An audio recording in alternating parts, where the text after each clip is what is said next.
नमस्कार, मी Vishal Naik, Synesis learning LLP, education wing of Sakal and ॲग्रोवनच्या वतीने सर्वांचे स्वागत करतो. कोरोनाच्या काळात सर्व क्षेत्रांना आर्थिक फटका बसला असून या अडचणीच्या काळातही कृषी निगडीत सर्व जीवनावश्यक उत्पादनांना वाढती मागणी राहिली. हे लक्षात घेता कृषी निगडीत शिक्षण आणि संलग्न व्यवसाय करण्यास भरपूर वाव असल्याचे दिसते. याबाबत कृषी व इतर क्षेत्रातील ग्रॅज्युएट विद्यार्थ्यांना कृषी शिक्षण व व्यवसायातील करिअरच्या संधींबाबत मार्गदर्शन करणारा खास मोफत वेबिनार सकाळ व ॲग्रोवन माध्यम समूहाच्या सिनेसिस लर्निंगने आयोजित केला आहे. अनेकांना कृषीशी निगडीत व्यवसाय करण्याची इच्छा असते, परंतु व्यवसाय व्यवस्थापनाबाबत वा तो करण्यासाठी कुठून कशी सुरुवात करावी, त्यासाठी कोणती कौशल्ये आत्मसात करावी, तसेच कृषी क्षेत्रातील रोजगार व व्यवसायातील करिअरच्या संधी इत्यादींविषयी महाराष्ट्र कृषी शिक्षण व संशोधन परिषदेचे संचालक डॉक्टर हरिहर कौसलीकर आणि SV ग्रुप ऑफ कंपनीचे संचालक विकास जांगड हे संवाद साधणार आहेत. तर आपण सुरू करूयात. कृषी शिक्षण व्यवसायातील करिअरच्या संधी पदवीधरांसाठी खास फ्री वेबिनार. धन्यवाद.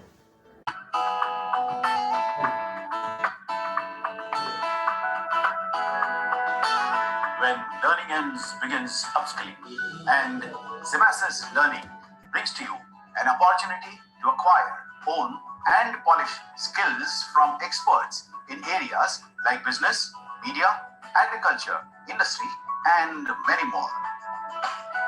Keeping this in mind, Simasis Learning LLP offers you the postgraduate program in agribusiness management powered by Sakal and AgroOne. This is a one-year full-time program that transforms human capital for agricultural industry. Simasis Learning LLP, the skilling and education vertical of the AP Global Group and a sister concern of the prestigious Sakal Media Group. If you want to become a successful entrepreneur in the field of agriculture or to get good job opportunities in renowned agriculture industries, this is the destination where you will learn all necessary skill sets for a bright career. Agro-based industries in the country have large demand for agricultural executives and managers.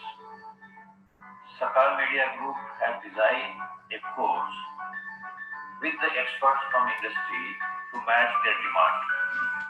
Students who enroll to this course have a greater opportunity to work with industry for on-job training, and thereby they enhance their capability and employment potential with the industry.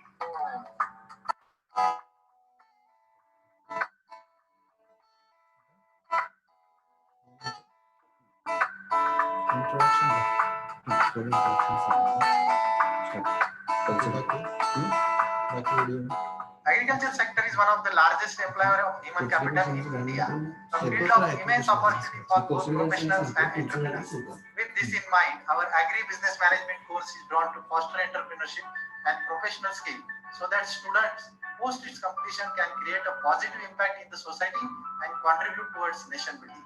The interesting thing about this program that it allows students to apply what you learn in classroom through on-job training during your academic year.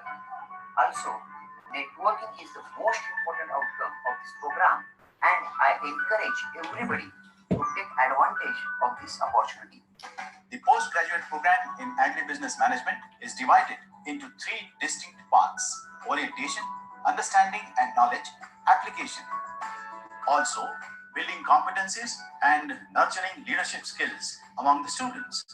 On-the-job training is a specialty of this course where students get 5 to 6 months of work experience in renowned agri-industries. Infrastructure plays a significant role in providing quality education, especially in the management domain.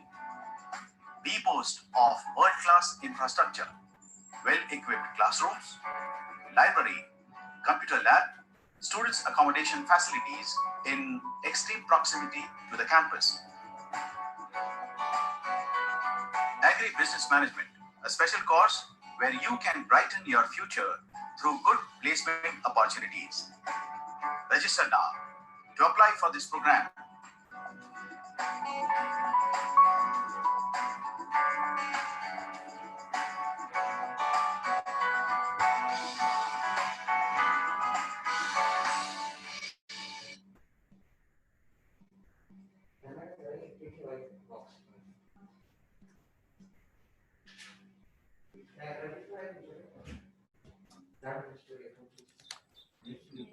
Vikas Dangad sir join झालेत, please cost them.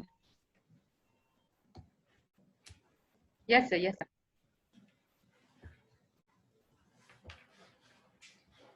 Good morning everyone. आवाज येतोय Aarti? Yes sir, please continue. Yes, sir. Yes.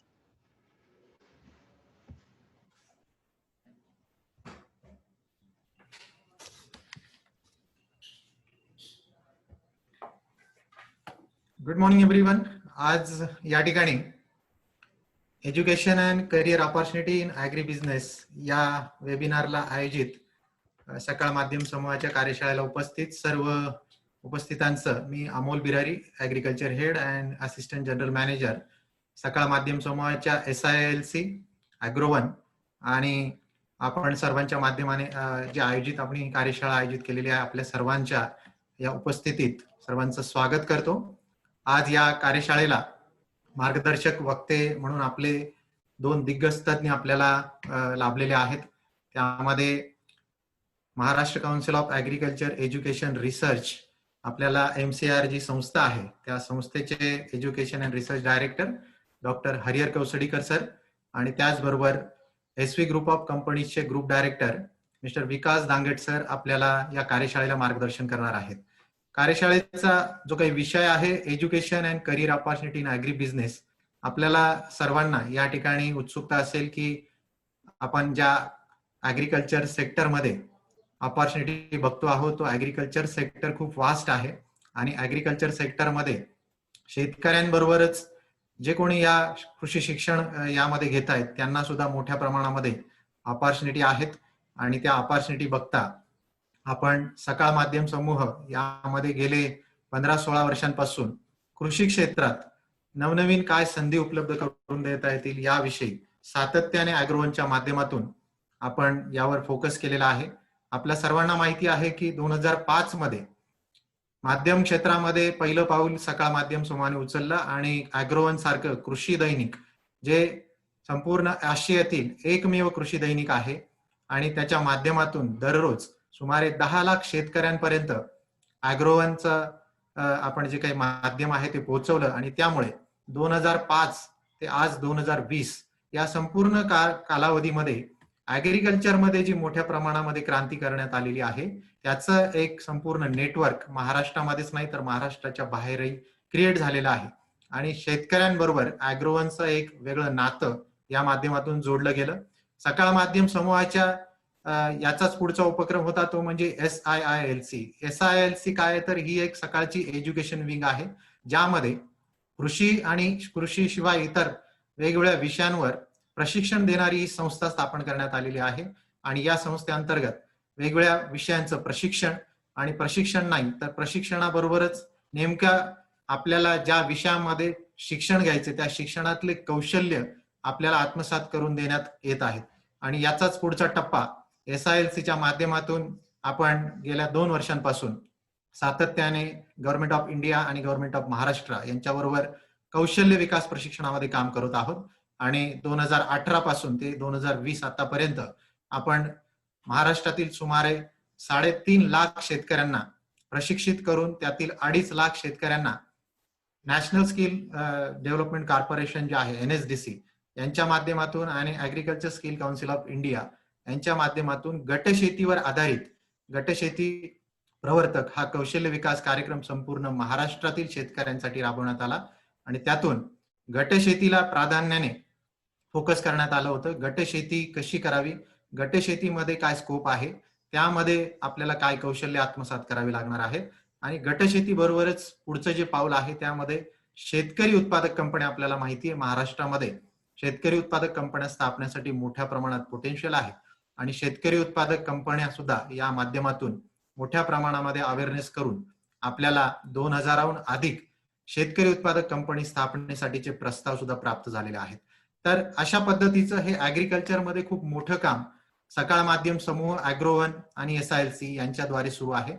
ॲग्रोवनचा सगळ्यात महत्वाचा role यामध्ये अजून एक आहे तो म्हणजे ॲग्रोवनचा आपण आता जे काही सध्या कोरोनाच्या पार्श्वभूमीवर जी काही आपली परिस्थिती निर्माण झाली आहे त्यामध्ये आपण डिजिटल यामध्ये एक पुढचं पाऊल घेतलेलं आहे, आणि त्यामध्ये ॲग्रोवन ॲग्रीटेक हे एक आपण वेगळं व्हर्टिकल तयार करून ॲग्रोवनचं ऍप आपण तयार केलेलं आहे, जे ऍप आपल्याला प्ले स्टोअर मधून डाउनलोड करून आपल्याला ॲग्रोवनची सर्व जे काही आपण आर्टिकल्स असतील किंवा लेख असतील किंवा न्यूज असतील त्या या ॲग्रोवन ऍपच्या माध्यमातून आपल्या मोबाईलवर आपल्याला पाहता येऊ शकतात. तर सुमारे 1 लाखाहून अधिक जे काही युजर्स आहेत त्यांनी ॲग्रोवनचं ऍप डाउनलोड केलेलं आहे.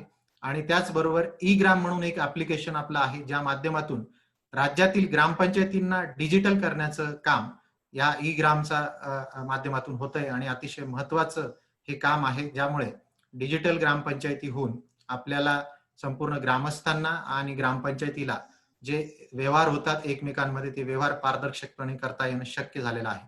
तर अशा पद्धतीचं हे काम करत असतानाच ऍग्रिकल्चरमध्ये आपण सातत्याने वेगवेगळे प्रयोग करत असतो. नुकतंच आपण 7 मंत्राज म्हणून पुणे आणि मुंबईमध्ये जे कोविडच्या परिस्थितीमध्ये भाजीपाला घरपोच पोहोचवण्यासंदर्भातलं सुद्धा काम आपण या 7 मंत्राच्या माध्यमातून आणि थेट शेतकऱ्यांच्या शेतापासून ते ग्राहकांच्या घरापर्यंत हा शेतमाल अतिशय 24 तासाच्या आत अतिशय ताजा आणि अतिशय फ्रेश असा व्हेजिटेबल्स आणि फ्रुट्स अतिशय चांगल्या पद्धतीने त्यांच्या घरपोच संपूर्ण सॅनिटाईज करून त्यांच्या घरापर्यंत पोहोचवण्याचं काम या माध्यमातून होत आहे.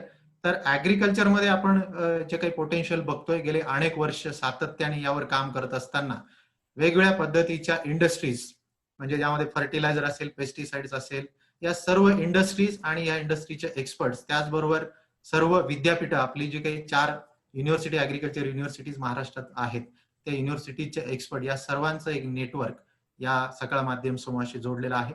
आणि त्यामध्ये आपण बघतोय की कृषी हा जो विषय आहे तो आपण आत्ताही अनुभवत आहोत की कृषी ही जी काही सेक्टर आहे या कृषी सेक्टरमध्ये आपण एक जीवनावश्यक वस्तूंचा समावेश आहे.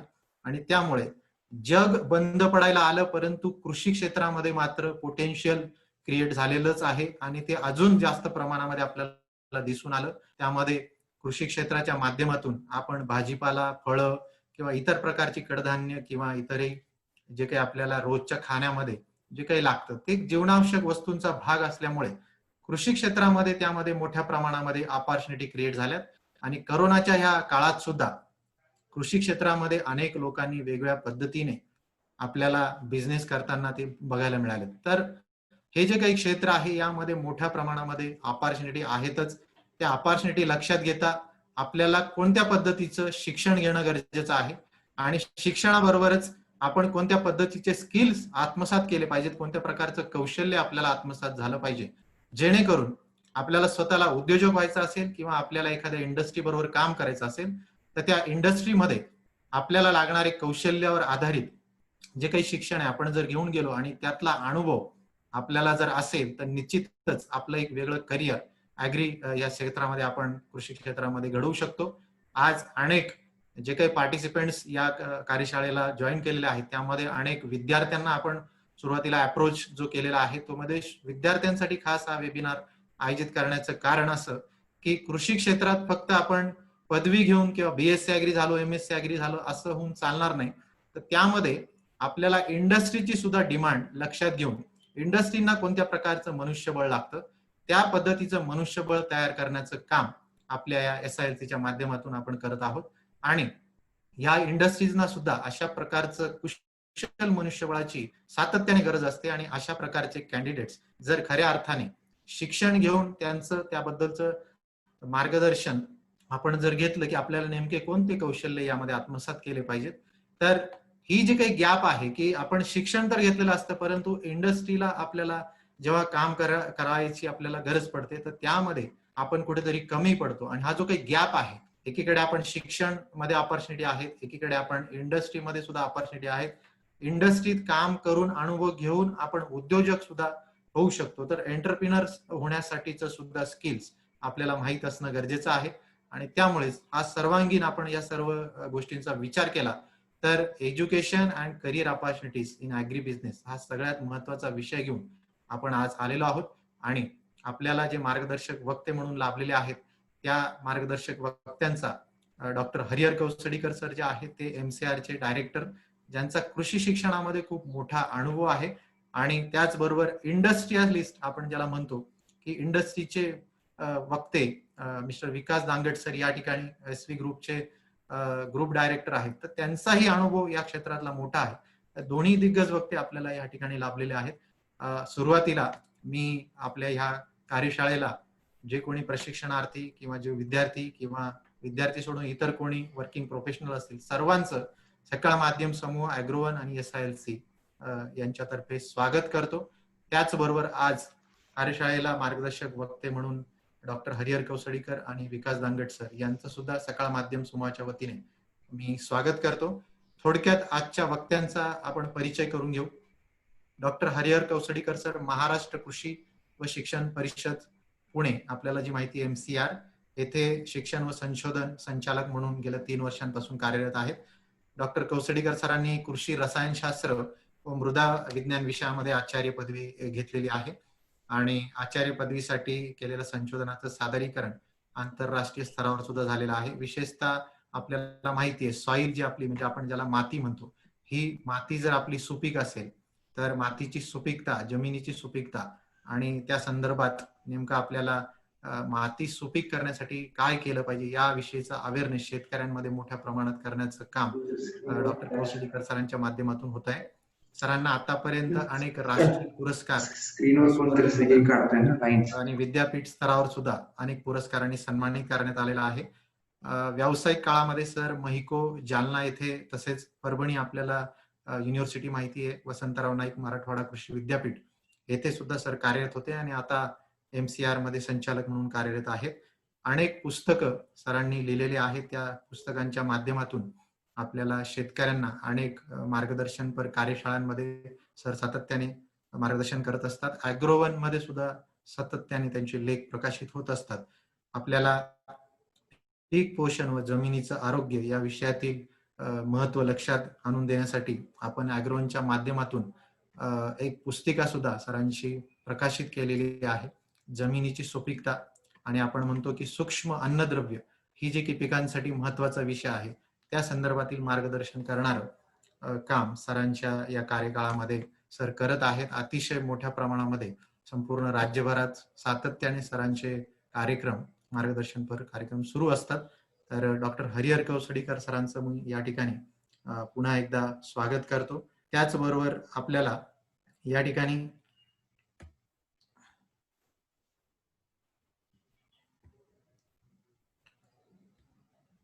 SV ग्रुप ऑफ इंडस्ट्रीचे संचालक मिस्टर विकास दांगट सर हे सुद्धा या ठिकाणी आपल्याला मार्गदर्शक वक्ते म्हणून इंडस्ट्रीला नेमक्या कुठल्या मनुष्यबळाची गरज असते आणि इंडस्ट्री आपण स्थापन करायची असेल, आपल्याला उद्योग एखादा जर उभारायचा असेल, उद्योगाला सुरुवात करायची असेल तर कशा पद्धतीचं स्किल आपल्याला असणं आवश्यक आहे या संदर्भात सर मार्गदर्शन करणार आहेत.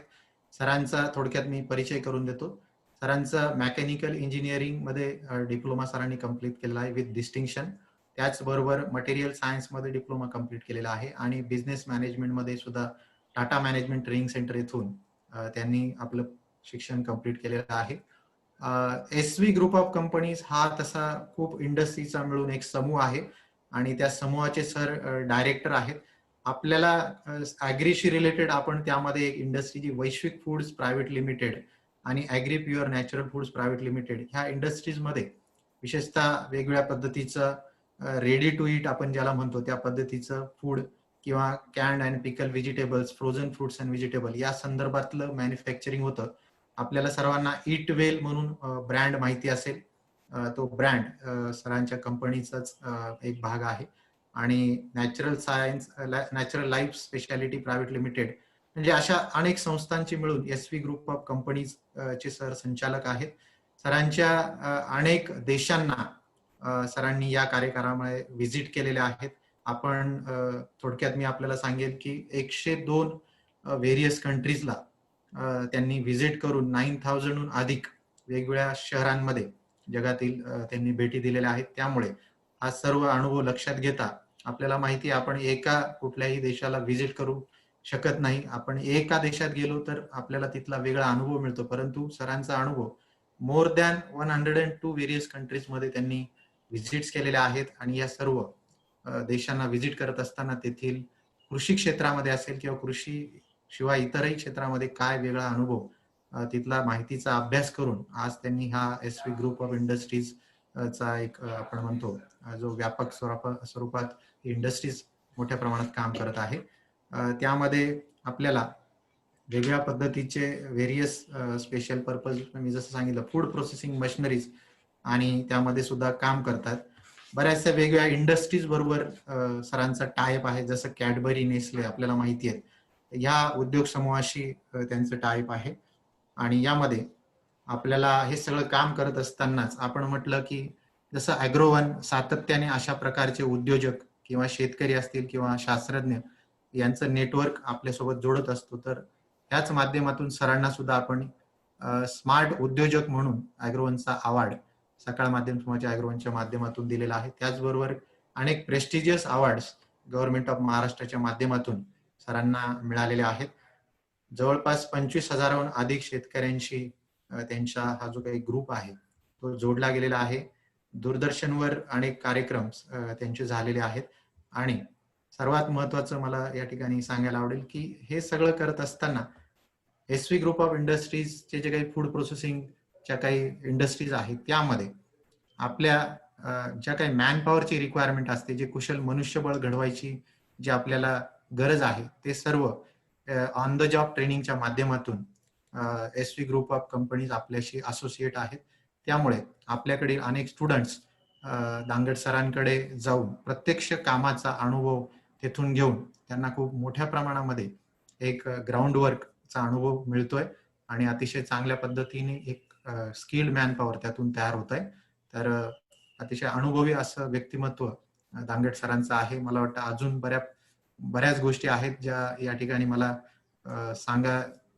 पूर्ण सांगता येणार नाही, परंतु दोन्ही दिग्गज वक्ते आपल्याला जे मार्गदर्शन करणार आहेत, तर निश्चितच आपल्याला आज जे आपण उद्देश घेऊन या कार्यशाळेला जॉईन झालात तर तो उद्देश निश्चितच सफल होईल. पुन्हा एकदा मी डॉक्टर कौसडीकर सर आणि विकास दांगट सरांचं या ठिकाणी आभार व्यक्त करून सुरुवातीला डॉक्टर कौसडीकर सर आपल्याला मार्गदर्शन करतील कृषी शिक्षणातील संधी आणि नेमकं शिक्षण घेत असताना कुठल्या पद्धतीच्या शिक्षणामध्ये आपल्याला करिअर आहे या संदर्भात डॉक्टर कौसडीकर सरांचं मार्गदर्शन होईल. आणि त्यानंतर व्यावसायिक दृष्टिकोनातून आपल्याला करिअर ऑपॉर्च्युनिटीज काय आहेत या संदर्भात दांगट सर आपल्याला मार्गदर्शन करतील. तर पुन्हा एकदा आपल्या सर्वांचं मी स्वागत करेन. सर्वांना विनंती, आपले फोन कृपया म्यूटवर ठेवावेत. आपला जो स्क्रीन आहे, आपण सर्वांनी काळजी घ्या की आपल्या स्क्रीनवर कोणाकडूनही कुठेही स्क्रॅचेस केले जाणार नाहीत, कारण तुम्ही जो कोणी स्क्रॅचेस करत असेल त्याचे सर्वांना ते स्क्रॅचेस दिसतात आणि त्यामुळे अडथळा निर्माण होतो. तर कृपया, आपण एक चांगल्या उद्देशाने ही कार्यशाळा आयोजित केलेली आहे, तर आपण चांगलं मार्गदर्शन मिळूया. तर मला सर्वांना विनंती आहे, अशा प्रकारचे जे काही कोणी चुकून काही कोणाकडून होत असेल तर कृपया तशी ऍक्टिव्हिटी करू नये. सर्वांना अडथळा येणार नाही अशा पद्धतीने आपण सर्वांनी आपले फोन म्यूटवर ठेवावेत आणि आपण या कार्यशाळेचा लाभ घ्यावा. मी सरांना विनंती करेन, डॉक्टर कौसडीकर सर, आपण आपल्या मार्गदर्शनाला सुरुवात करावी. सुप्रभात सर्वांचं. आजच्या या कृषी शिक्षण व व्यवसायातील करिअरच्या संधी वेबिनारमध्ये सर्व उपस्थितांचं मी स्वागत करतो.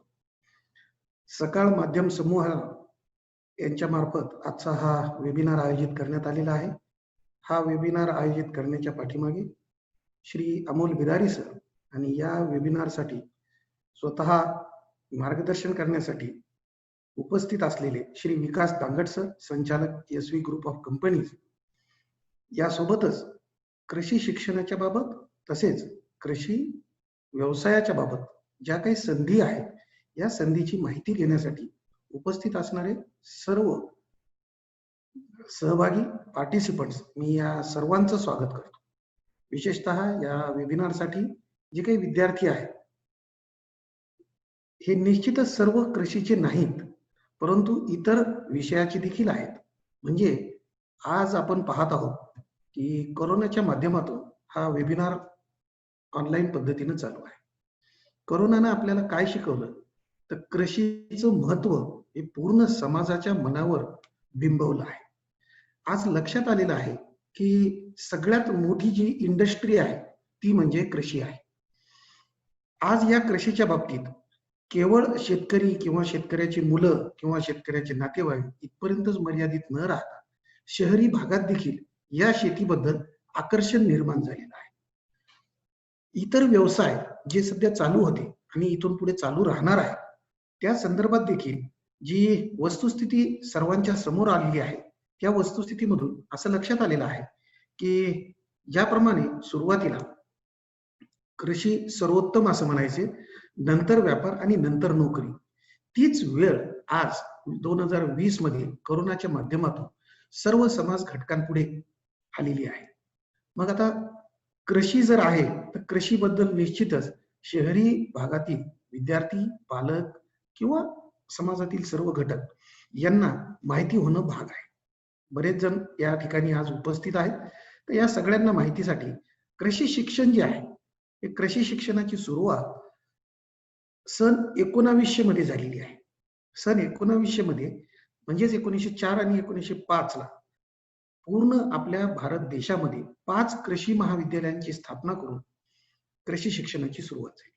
तर ही 5 कृषी महाविद्यालय जे आहे ते पहिलं पुणे, दुसरं नागपूर हे महाराष्ट्रातील, कोइंबतूर हे तामिळनाडूमध्ये, लायलपूर आणि पुसा हे बिहारमध्ये, या ठिकाणी 5 महाविद्यालय स्थापन करून कृषी शिक्षणाची सुरुवात झाली. त्यानंतर अनेकविध महाविद्यालय आणि कृषी विद्यापीठे यांची सतत स्थापना होत गेली. या सर्व कृषी शिक्षण संस्थांनी आज 100 ओलांडलेली आहे आणि आज आपला देश कृषी तंत्रज्ञानाद्वारे उत्पादन वाढीमध्ये स्वयंपूर्ण झाला आहे. त्यामुळे या कृषी शिक्षणाचं महत्वपूर्ण असं योगदान आपल्या देशामध्ये आणि जगामध्ये देखील आहे. आज कृषी क्षेत्रात आजही भारतीय अर्थव्यवस्थेचा कणा असं म्हटलं जातं, कारण जागतिक जीडीपी मध्ये कृषीचा 8% सहभाग आहे. जगाच्या लोकसंख्येपैकी 18% लोकसंख्या भारतात आहे. जगातील उपयुक्त जमिनीपैकी 9% जमीन भारतात आहे. भौगोलिक क्षेत्र जगाच्या 2.3% भारतात आहे आणि देशात उपलब्ध मनुष्यबळ जे आहे तर 52% रोजगार एकट्या कृषी क्षेत्रामध्ये उपलब्ध आहे. मग एवढं व्याप्ती या कृषी क्षेत्राची आहे. या कृषी क्षेत्राला व्यावसायिक स्वरूप देण्यासाठी शिक्षणाची गरज आहे. ज्या वेळेस आपण कृषी शिक्षणाच्या बाबतीत बोलत आहोत याबाबत जागतिक स्तरावर लिसाने मेंडलिकेस आणि अलेक्झांड्रातोस यांनी सन 2012 मध्ये सर्वेक्षण केले आणि या सर्वेक्षणाच्या निष्कर्षानुसार सन 2050 पर्यंत जागतिक अन्न सुरक्षेची गरज जर आपल्याला भागवायची असेल तर या क्षेत्रामध्ये कुशल, शिक्षित व व्यावसायिक मनुष्यबळाची गरज भासते. आज कुशल आणि शिक्षित हा फरक आपल्याला लक्षात घ्यायचा आहे, कारण जिथं जिथं स्किल डेव्हलपमेंट आहे, कौशल्य प्रत्येक गोष्टीसाठी लागत आहे. केवळ शिक्षणामुळे उपयोग होत नाही. शिक्षण घेतल्यानंतर एखाद्या विषयामध्ये स्पेशलायझेशन ज्याला आपण म्हणतो त्या पद्धतीनं स्किल डेव्हलपमेंट होणे, कौशल्य प्राप्त होणे, कुशलता निर्माण होणे आवश्यक आहे. तरच या कृषी क्षेत्राला व्यावसायिक स्वरूप मिळेल. आज बऱ्या प्रमाणात म्हणजे 30 ते 32% कृषी क्षेत्र हे व्यावसायिक स्वरूपात बदललेलं आहे. परंतु हे क्षेत्र म्हणजे ज्या ठिकाणी सर्व गोष्टींची, सर्व संसाधनांची, सर्व कृषीसाठी आवश्यक गरजांची पूर्तता होत आहे, त्याच ठिकाणी व्यावसायिक स्वरूप प्राप्त झाले. आजही 86% भाग हा कोरडवाहू आहे. त्या ठिकाणी कोणती पिकं घ्यायची, पिकं घेतल्यानंतर कोणत्या प्रकारचं नियोजन करून प्रक्रिया करण्यासाठी आपल्याला उद्योग किंवा व्यवसाय उभे करायचे आहेत. व्यवसाय एकदम मोठा नाही होता, आपल्याला स्मॉल स्केल इंडस्ट्रीज किंवा छोट्या स्तरावरील उद्योग हे सुरू करावे लागतील, मग त्याला मोठं स्वरूप प्राप्त होईल. मग असं निदर्शनास आलेलं आहे की जागतिक स्तरावर वाढत्या लोकसंख्येचा विचार करता पुढील 35 वर्षामध्ये आपणास कृषी उत्पादनात 60%हून अधिक वाढ करावी लागणार आहे. आता इतकी वाढ का करावी लागत आहे? कारण लागवडीखालील क्षेत्र वरचेवर कमी होत आहे. शहरीकरण आणि इतर इन्फ्रास्ट्रक्चर डेव्हलपमेंट याच्या माध्यमातून शेती योग्य जमीन ही कमी होत आहे आणि मग कमी जमिनीत जास्त उत्पादन, जास्त उत्पादकता हे आपल्याला आवश्यक आहे. यासोबतच आज निर्यातक्षम उत्पादन जर आपल्याला करायचं असेल तर गुणवत्ता किंवा दर्जा या सर्वात महत्वाच्या गोष्टी आहेत. आज आपल्याला उत्पादन करत असताना केवळ उत्पादन हा शब्द न विचारात घेता उत्पादनाचा दर्जा याला देखील महत्व प्राप्त झालेलं आहे. कारण जे काही चांगलं आहे तेच विकल्या जाणार आहे, त्यालाच भाव मिळणार आहे आणि त्यामुळेच आपल्या शेतीला व्यावसायिक स्वरूप प्राप्त होणार आहे. म्हणजेच कृषी शिक्षण म्हटलं की आपणास आधुनिक तंत्रज्ञानाद्वारे करण्यात येणारी शेती, नवीन नवीन पिकांचे अधिक व दर्जेदार उत्पादन देणारे वाण, आधुनिक सिंचन पद्धती, संरक्षित शेती म्हणजे poly house, green house, shade net मधील शेती, शेतीचे यांत्रिकीकरण किंवा यांत्रिक शेती, फळे व भाजीपाला उत्पादन, त्यावर प्रक्रिया तंत्र, निर्यातक्षम शेती इत्यादी गोष्टी डोळ्यासमोर येतात. आज जो शेतकरी काम करत आहे त्याला शेतीच्या विविध पद्धती माहीत आहेत. त्या पद्धतीला शास्त्रीय दृष्टिकोन, वैज्ञानिक विचार महत्वाचा ठरत आहे. कारण आपल्याला जर गुणवत्ता आणि उत्पादकता दोन्हीही वाढवायचा असेल तर या क्षेत्रामध्ये कुशल मनुष्यबळाची गरज आहे.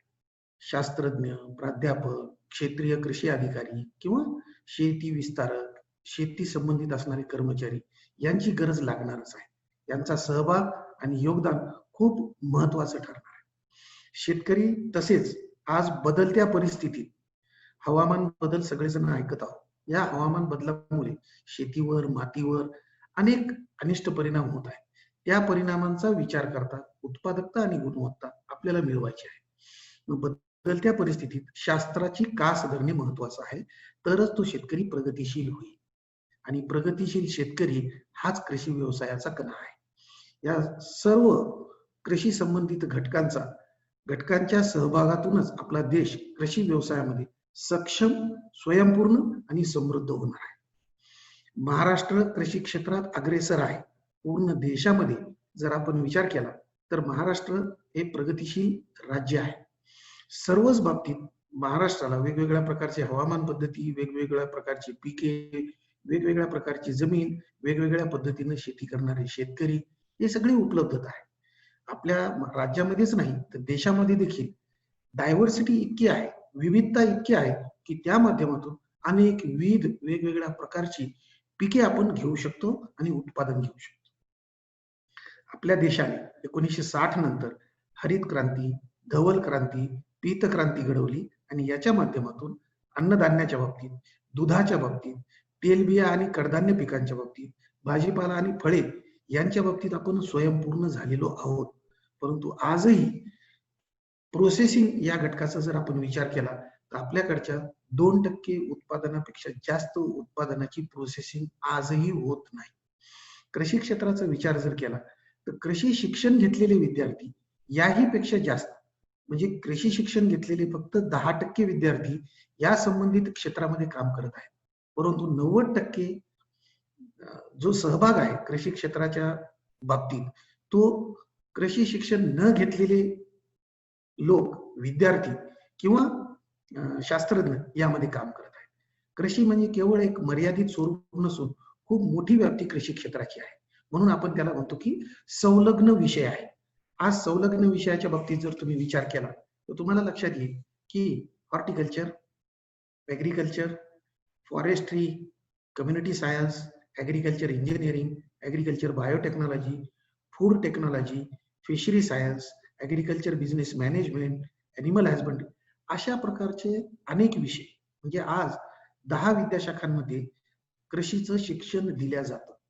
मग जर आपण 10 विद्याशाखांमध्ये शिक्षण देत आहोत तर वैद्यकीय आणि अभियांत्रिकी शिक्षणानंतर कृषी शिक्षणाविषयी आज विद्यार्थ्यांकडून आणि पालकांकडून विचार होत आहे.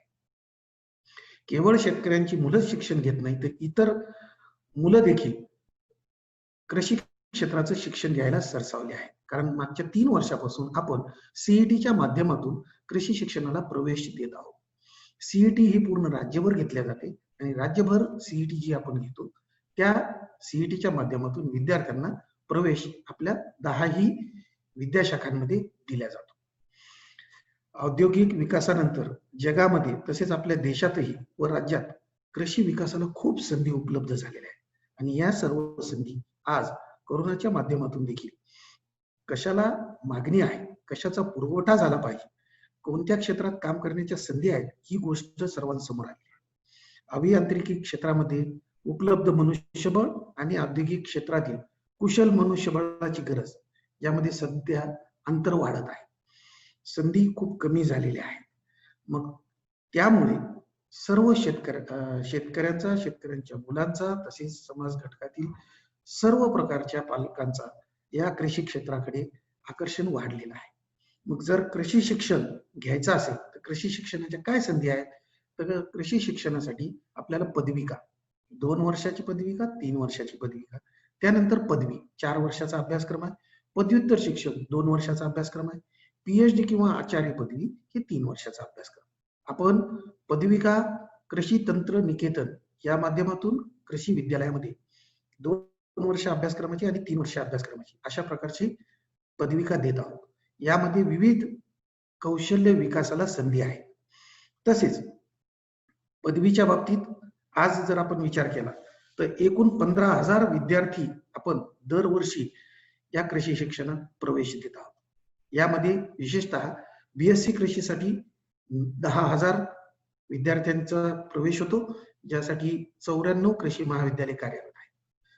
हॉर्टिकल्चर म्हणजे उद्यान विद्यासाठी 14 महाविद्यालय कार्यरत आहेत, त्यामध्ये 800 विद्यार्थ्यांचा समावेश आहे. फॉरेस्ट्रीसाठी 2च महाविद्यालय आहेत, यामध्ये 64 विद्यार्थी दरवर्षी शिक्षण घेतात. कम्युनिटी सायन्स म्हणजे सामाजिक विज्ञान याचं 1 महाविद्यालय आहे, त्यामध्ये आपण 40 विद्यार्थी संख्या आहे.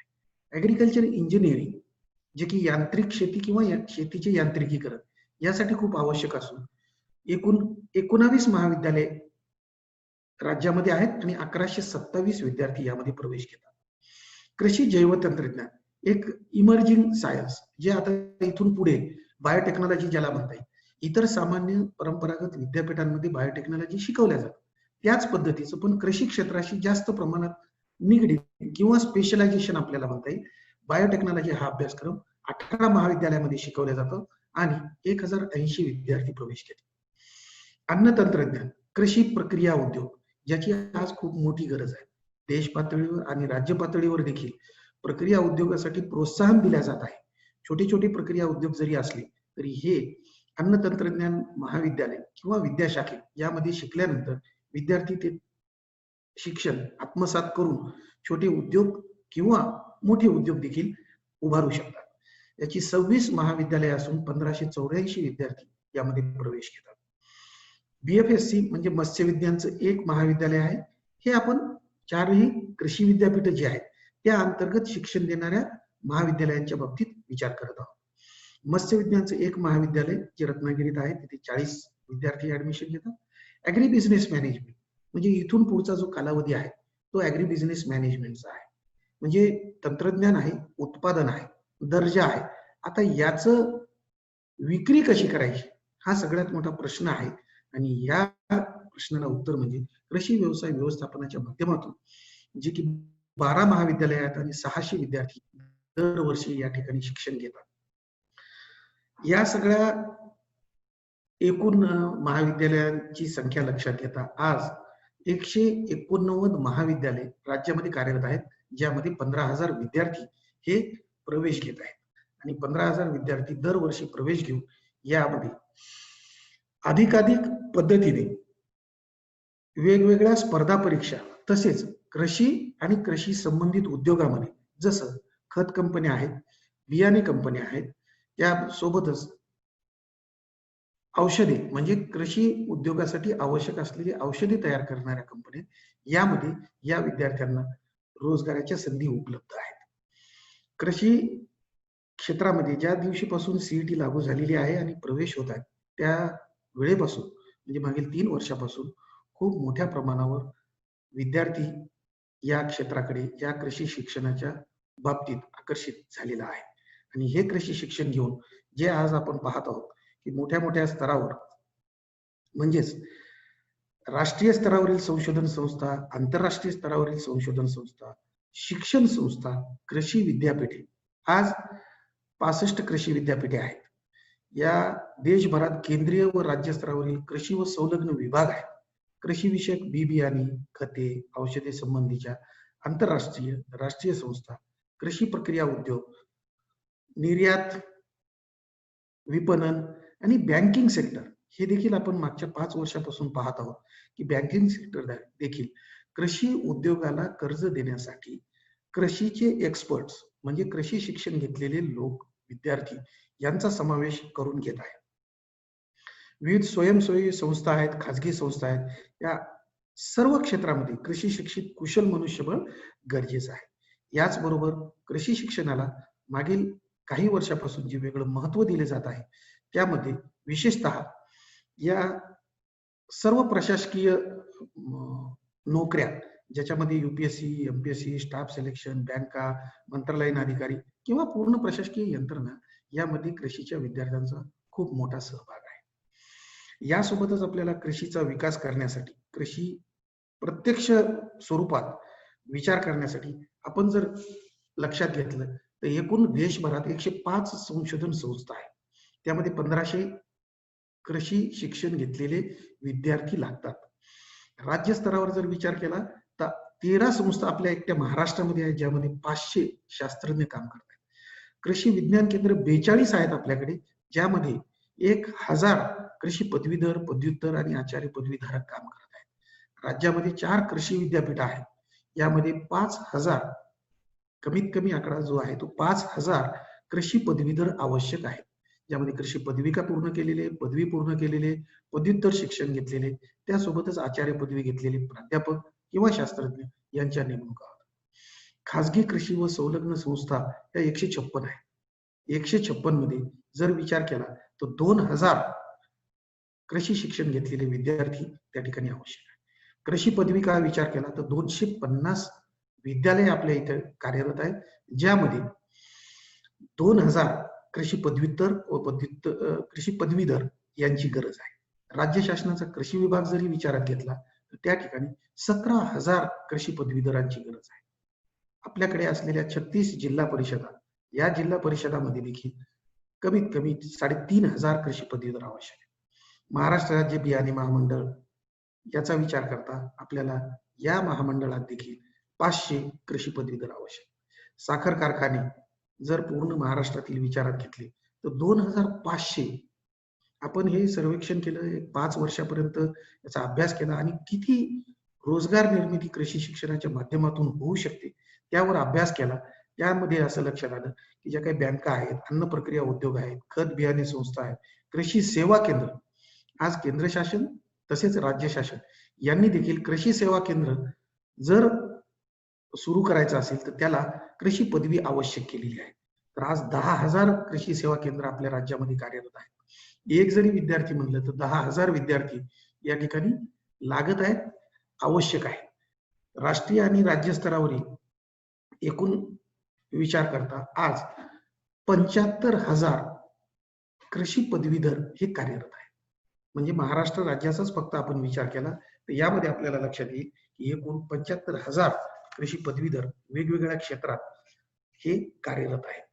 म्हणजेच कृषी क्षेत्र हे जगातील सर्वात मोठं खाजगी व्यावसायिक क्षेत्र असून या क्षेत्रामध्ये पुरेसे सुरक्षित उत्तम दर्जाचे अन्न पुरवण्याची क्षमता असून मानवाचे जीवन सुदृढ करण्यासाठी मोलाचे कार्य या क्षेत्रातून होत आहे.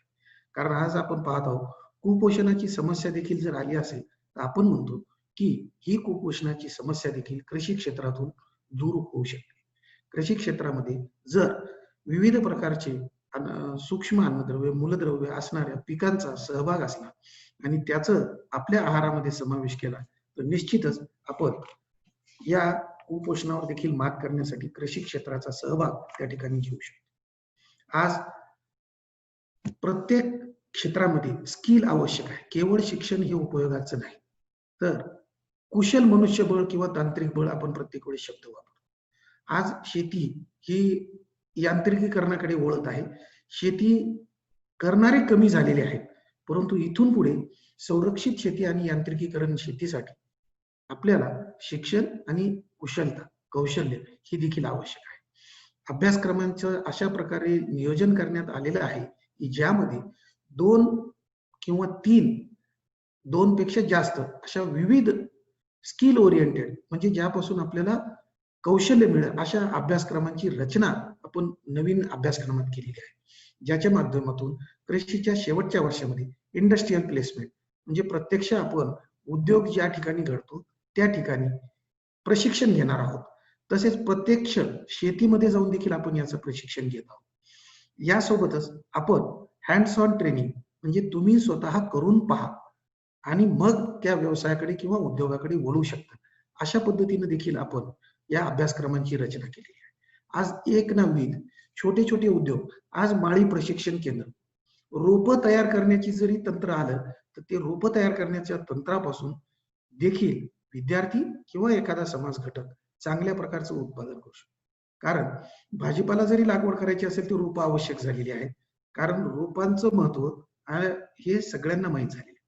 चांगल्या प्रकारची रोपं फळझाडांच्या बाबतीत देखील आवश्यक आहे. आजही आपण पूर्ण शासकीय यंत्रणेचा, खाजगी यंत्रणेचा आणि विशेष ज्या अशासकीय संस्था आहेत यांचा जरी विचार केला तरीही महाराष्ट्रातील शेतकऱ्यांची गरज भागवू शकत नाही. कारण रोपं तयार करणे याला देखील एक कौशल्य लागते. यासोबतच आपल्याला ज्या काही गोष्टी जीवनावश्यक आपण म्हणतो की रेशीम उद्योग आहे, या रेशीम उद्योगासाठी देखील स्वतंत्र असं मनुष्यबळ आवश्यक आहे. देश पातळीवर आज 10 महाविद्यालय आहेत जे की केवळ रेशीम उत्पादन शिकवतात. रेशीम उत्पादन केल्यानंतर किंवा कसं करायचं, त्याची मार्केटिंग कशी करायची याबाबत अभ्यासक्रम आहे. यासोबतच आपण काही जी किडी महत्वाची आहे म्हणजे मधमाक्षिका पालन, ज्याच्या माध्यमातून मध उत्पादन, गोष्ट खूप साधी आहे परंतु त्याची व्याप्ती खूप मोठी आहे. कारण त्याचा वापर आपण औषधासाठी तसेच इतर सगळ्या आहारासाठी वापर करू शकतो. म्हणून याची देखील गरज आपल्याला लक्षात येईल.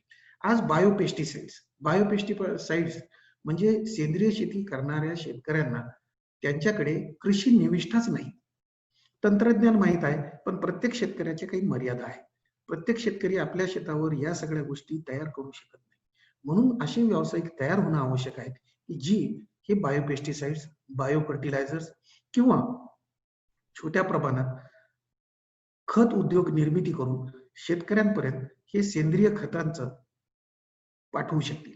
कारण जनावरांची संख्या जर कमी झालेली आहे तर निश्चितच स्वतःच्या शेतामध्ये सेंद्रिय खत किंवा शेणखत तयार करणे अशक्य झालेलं आहे.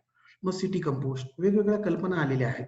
त्या माध्यमातून इव्हन साखर कारखाने या ठिकाणी देखील प्रेस मड पासून खत तयार करणे, त्याचा वापर खत म्हणून करणे, हे उद्योग देखील सुरू झालेले आहेत. तर या व्यवसायाच्या संधी भरपूर प्रमाणात उपलब्ध आहेत. आज मार्केटिंग, कोणती मार्केटिंग, तर आज आपण पाहत आहात की फळ भाजीपाला आपल्याला घरापर्यंत पाठवणे याची मार्केटिंग सुरू झालेली आहे. वितरण प्रणाली विकसित झालेली आहे. परंतु वितरण प्रणाली विकसित झालेली आहे यासाठी माल आवश्यक आहे. कारण या मालाच्या भरवशावरच पुढची यंत्रणा उभी राहते. जर माल नसेल तर वितरण होत नाही. म्हणून भावामध्ये देखील आपण पाहतो की चढ उतार आहे. आणि कृषीच्या बाबतीत एक लक्षात घ्यायचं की हे सगळं हंगामनिहाय आहे. पूर्ण वर्षभर एखादी गोष्ट आपल्याला मिळणार नाही. ज्यावेळेस द्राक्षाचा सीझन आहे ते 3 महिने द्राक्षाचे, ज्यावेळेस आंब्याचा सीझन आहे ते 3 महिने आंब्याचे, ज्यावेळेस इतर फळपिकं आहे ते सीझनल आहे. मग त्यावर प्रक्रिया करणे आपण सीताफळाच्या बाबतीत देखील पाहतो. पण आजही आपल्या देशामध्ये प्रोसेसिंग आणि प्रोसेस्ड फूड प्रॉडक्ट्स याची कमतरता आहे. हे होण्यासाठी खूप मोठ्या प्रमाणाची संधी उपलब्ध आहेत. त्यासोबतच केंद्र शासन आणि राज्य शासन हे प्रयत्न करत आहेत की जास्तीत जास्त उद्योग हे कृषी आधारित असावे. आज यंत्राच्या बाबतीत आपण पाहत आहोत की ज्या शेतकऱ्याकडे स्मॉल होल्डिंग आहे, छोटी शेती आहे, 2 एकर पर्यंत किंवा मार्जिनल शेती आहे 2.5 एकर पर्यंत, त्या शेतकऱ्याला छोटे छोटे यंत्र, मोठ्या ट्रॅक्टरची गरज नाही. मग त्या ठिकाणी तशा प्रकारचे यंत्र तयार होणे आवश्यक आहे. मग या ठिकाणी देखील विद्यार्थ्यांना संधी आहे. आज सर्व शेतकरी विकत घेणे किंवा छोट्या कामासाठी वर्षभर एखादी गोष्ट विकत घेणे हे देखील शक्य नाही होत. म्हणून कस्टमाइज्ड हायरिंग ही देखील एक खूप मोठी संधी उपलब्ध झालेली आहे. आज कस्टमाइज्ड हायरिंगच्या माध्यमातून सर्व शेतकऱ्यांना आवश्यक असणाऱ्या जर ज्या काही यंत्र आहेत हे यंत्र एका ठिकाणी ठेवून त्याच्या माध्यमातून ती किरायाने देऊन किंवा त्याचा वापर कंत्राटी पद्धतीने, किराया पद्धतीने जर केला तर ही देखील एक खूप मोठी संधी आपल्याला मिळते. ॲग्रो फॉरेस्ट्री आपण पाहत आहोत, पण ॲग्रो फॉरेस्ट्रीच्या बाबतीत देखील आज आपण विचार केला तर होत नाही. केवळ हॉर्टिकल्चर किंवा ॲग्रिकल्चर या स्वरूपाची शेती आहे. परंतु पुढील जे दिशा आहे ज्यामध्ये आपल्याला कृषीचा विकासही करणं आवश्यक आहे, शेतीचाही विकास करणं आवश्यक आहे, मातीचाही विकास करणं आवश्यक आहे. जो शेतकरी त्या शेतकऱ्याच्या कुटुंबाचा विकास आणि प्रगती होणं देखील आवश्यक आहे. त्यासाठी काही ठराविक गोष्टी आहेत. आज बांबू लागवडीच्या बाबतीत जागरूकता निर्माण झालेली आहे. तशाच पद्धतीने इतर ॲग्रो फॉरेस्ट्री, वनशेती ज्याला म्हणतो, याला खूप मोठी संधी उपलब्ध आहे. आज सोलार ड्राईव्हच्या माध्यमातून जेवढा काही पालेभाजी किंवा भाजीपाला आहे, आपल्याला सगळ्यांना माहित आहे की आपलं जे कृषी उत्पादन आहे हे कृषी उत्पादन पेरिशेबल आहे, म्हणजे नाशवंत आहे. जास्त दिवसासाठी आपण फळे, भाजीपाला किंवा जे आपलं उत्पादन आहे हे टिकवू शकत नाही. मग यासाठी प्रोसेसिंग करणे किंवा त्याच्यावर शास्त्रीय दृष्टिकोनातून त्याची साठवणूक करणे आणि पुन्हा वापर करण्यासाठी उपयोगी आणणे हे सगळ्यात महत्वाचं ठरत आहे. म्हणून प्रक्रिया उद्योगाला चालना देणे आणि प्रोत्साहन मिळणे खूप गरजेचं आहे. आज जर आपण असा विचार केला तर सर्व कृषी शिक्षणात, उच्च शिक्षणाच्या ज्या काही संधी आहेत त्या सगळ्या कृषी विद्यापीठात आणि देशभरातील विविध संस्थांमध्ये उपलब्ध आहे. याचा वापर विद्यार्थ्यांनी किंवा पालकांनी आपल्या पाल्यांसाठी करणे गरजेचं आहे. पारंपरिक शिक्षणासोबत असणाऱ्या सर्व ज्या काही क्रीडा प्रकार आहेत, अभ्यासोत्तर उपक्रम किंवा स्पर्धा आहेत, हे सगळं कृषी विद्यापीठामध्ये किंवा कृषी महाविद्यालयामध्ये आयोजित केले जातात. मग जर कृषी महाविद्यालयामध्ये सगळंच पारंपरिक शिक्षणासोबतचं शिक्षण याचा समावेश असेल तर निश्चितच विद्यार्थ्यांनी कृषी शिक्षणाकडे वळण्यासाठी हरकत नाही. कारण आज आंतरराष्ट्रीय स्तरावर देखील ज्या पद्धतीनं आपल्याकडची पिकं आहेत, या पिकाचं तंत्रज्ञान, त्या पिकाची उत्पादकता आणि दर्जेदार उत्पादन घेण्यासाठी आवश्यक आहे, त्याच पद्धतीनं आंतरराष्ट्रीय स्तरावर देखील आपल्या लोकांची, आपण कृषी शिक्षण घेतलेल्या लोकांची मनुष्यबळाची गरज आहे. कारण राज्यात कृषी शिक्षण जर घेतलं तर राष्ट्रीय आणि आंतरराष्ट्रीय स्तरावर उच्च शिक्षणाच्या संधी खूप मोठ्या प्रमाणावर विद्यार्थ्यांना उपलब्ध आहे. कृषी शिक्षण हे व्यावसायिक झालेलं आहे. 2017 पासून सर्व कृषी शिक्षण किंवा कृषी संलग्न शिक्षण हे व्यावसायिक असल्यामुळे निश्चितच शेती व्यवसाय करणाऱ्यांसाठी या शिक्षणाचा उपयोग होतो. म्हणजे आज अभियांत्रिकीनंतर किंवा वैद्यकीय शिक्षणानंतर कोणत्या शिक्षणाची गरज जास्त भासवत आहे? केवळ थिअरी नाही तर थिअरी आणि प्रॅक्टिकल दोन्हीही ज्या शिक्षणामध्ये समावेश आहे आणि ज्या माध्यमातून आपल्या कुटुंबाचा, आपल्या भागाचा, राज्याचा, देशाचा विकास होऊ शकतो, असं हे क्षेत्र आहे. हे मर्यादित नसून मोठी व्याप्ती या क्षेत्राची आहे. या क्षेत्राशी निगडीत सर्व वेगवेगळे अभ्यासक्रम या कृषी शिक्षणामध्ये असतात. म्हणून कृषीचा विद्यार्थी हा सर्व क्षेत्रामध्ये निश्चितपणे यशस्वी होऊ शकतो. आज केवळ कृषीचे विद्यार्थी म्हणजे शेतकऱ्यांची मुलं किंवा पाल्य हे न राहता बाहेरचे जे विद्यार्थी येत आहेत ते या कृषीला व्यवसायाचं स्वरूप देत आहेत आणि व्यवसायाचं स्वरूप दिल्यानंतर यापासून आर्थिक मिळकत किंवा उद्योग उभारणे किंवा यापासून स्वतःचा कुटुंबाचा विकास करणे हे खूप मोठं क्षेत्र आज सर्वांसमोर उघडं झालेलं आहे. म्हणून शेतकऱ्यांच्या मुलांनी यासोबतच समाज घटकातील सर्व पालकांनी आपल्या पाल्यांना कृषी शिक्षणाच्या संधी उपलब्ध जर करून दिल्या, कृषी व संलग्न विषयातील शिक्षणाच्या संधी उपलब्ध करून दिल्या तर निश्चितच आपण यामध्ये 52% आपलं मनुष्यबळ एंगेज आहे या क्षेत्राचा विकास करू शकतो. कारण जोपर्यंत आपण करत असलेल्या गोष्टीला शास्त्रीय आणि वैज्ञानिक पाया मिळणार नाही तोपर्यंत आपण याला व्यावसायिक स्वरूप देऊन कुशल मनुष्यबळ निर्मिती करून विकास करू शकणार नाही. यासाठी कृषी शिक्षणाची खूप मोठी गरज आहे. म्हणून कृषी शिक्षण घेऊ इच्छिणारे विद्यार्थी आणि त्यांचे पालक या सगळ्यांना मी यशस्वी वाटचालीसाठी, कारण आगामी 20-21 शैक्षणिक वर्ष हे निश्चितच 1 ते 2 महिन्यात सुरू होण्याची शक्यता आहे. आज कोरोनाच्या पार्श्वभूमीवर सीईटी झालेली नाही, सीईटी होईल, परंतु सीईटी झाल्यानंतर प्रवेश प्रक्रिया सुरू होणारच आहे. म्हणून या क्षेत्राकडे जास्तीत जास्त विद्यार्थ्यांनी वळावं आणि कृषी शिक्षण घ्यावं. कारण कृषी शिक्षण हे सर्वांसाठी आहे, सर्वसमावेशक आहे आणि सर्वांगीण आहे. मग या शिक्षणासाठी किंवा विद्यार्थ्यांच्या यशस्वी वाटचालीसाठी आणि जे आपण राज्य बांधणी, देश बांधणी, कुटुंब बांधणी यासाठी प्रयत्न करणार आहात, हे महान कार्य आहे. यामध्ये सहभाग जे आपण घेणार आहात कृषी शिक्षणाच्या माध्यमातून त्यासाठी मी आपल्या सर्वांना शुभेच्छा देतो आणि इथेच थांबतो. धन्यवाद.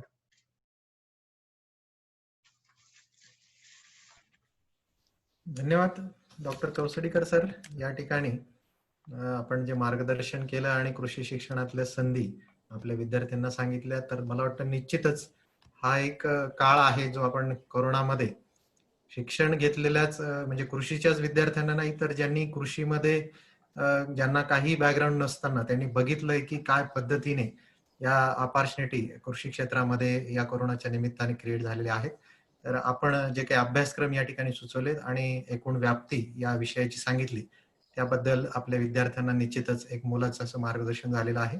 तर आपण या ठिकाणी आपला बहुमूल्य वेळ दिला आपले सकाळ माध्यम समूहाच्या वतीने पुन्हा एकदा मी आभार व्यक्त करतो. डॉक्टर कौसडीकर सर, आपण या ठिकाणी महाराष्ट्र कृषी शिक्षण व संशोधन परिषदेच्या संचालक या नात्याने जी एक जी काही कृषी शिक्षणातील जी आजची परिस्थिती आहे आणि येणाऱ्या भविष्य काळामध्ये जो काही स्कोप आहे त्याविषयी अतिशय सोप्या शब्दात आणि मला वाटतं अतिशय जे काही पोटेन्शियल आहे ते आपण यामध्ये सांगितलं, तर निश्चितच जे कोणी ऍग्रीचे स्टुडंट्स असतील किंवा ज्यांना ऍग्रीमध्ये यायची इच्छा असेल ते निश्चितच याचा विचार करून आपली करिअरची दिशा घडवू शकतील. थँक्यू सर, या ठिकाणी आपण आलात. त्यानंतर आपण एक 2 मिनिटाचा आपण एक व्हिडिओ मी आपल्याला दाखवणार आहे. त्यानंतर आपले आजचे दुसरे वक्ते इंडस्ट्रीचे तज्ञ विकास दांगट सरांचं मार्गदर्शन आपण या ठिकाणी बघणार आहोत.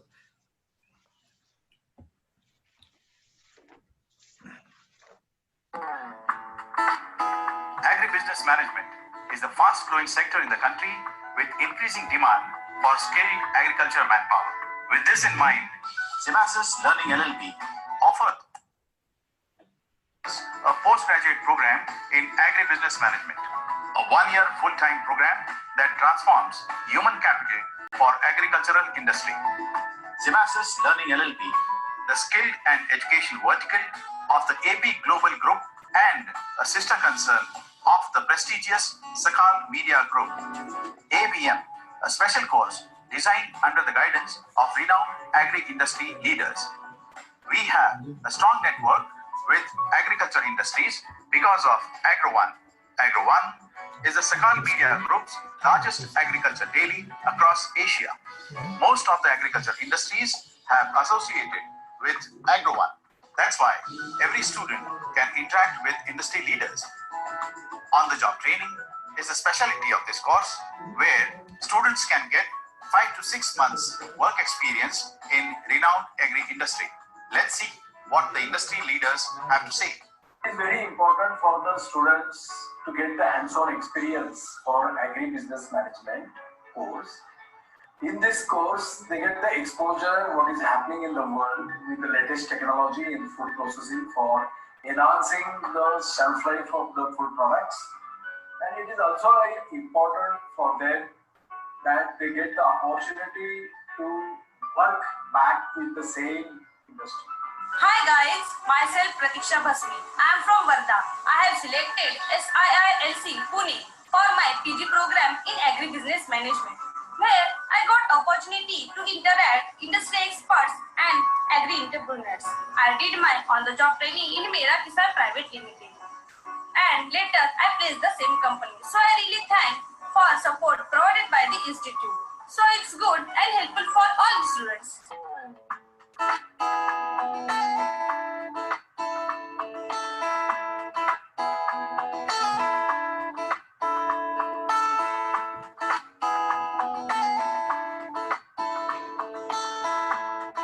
Agribusiness management is a very important course for the students who are looking to pursue their career in agriculture.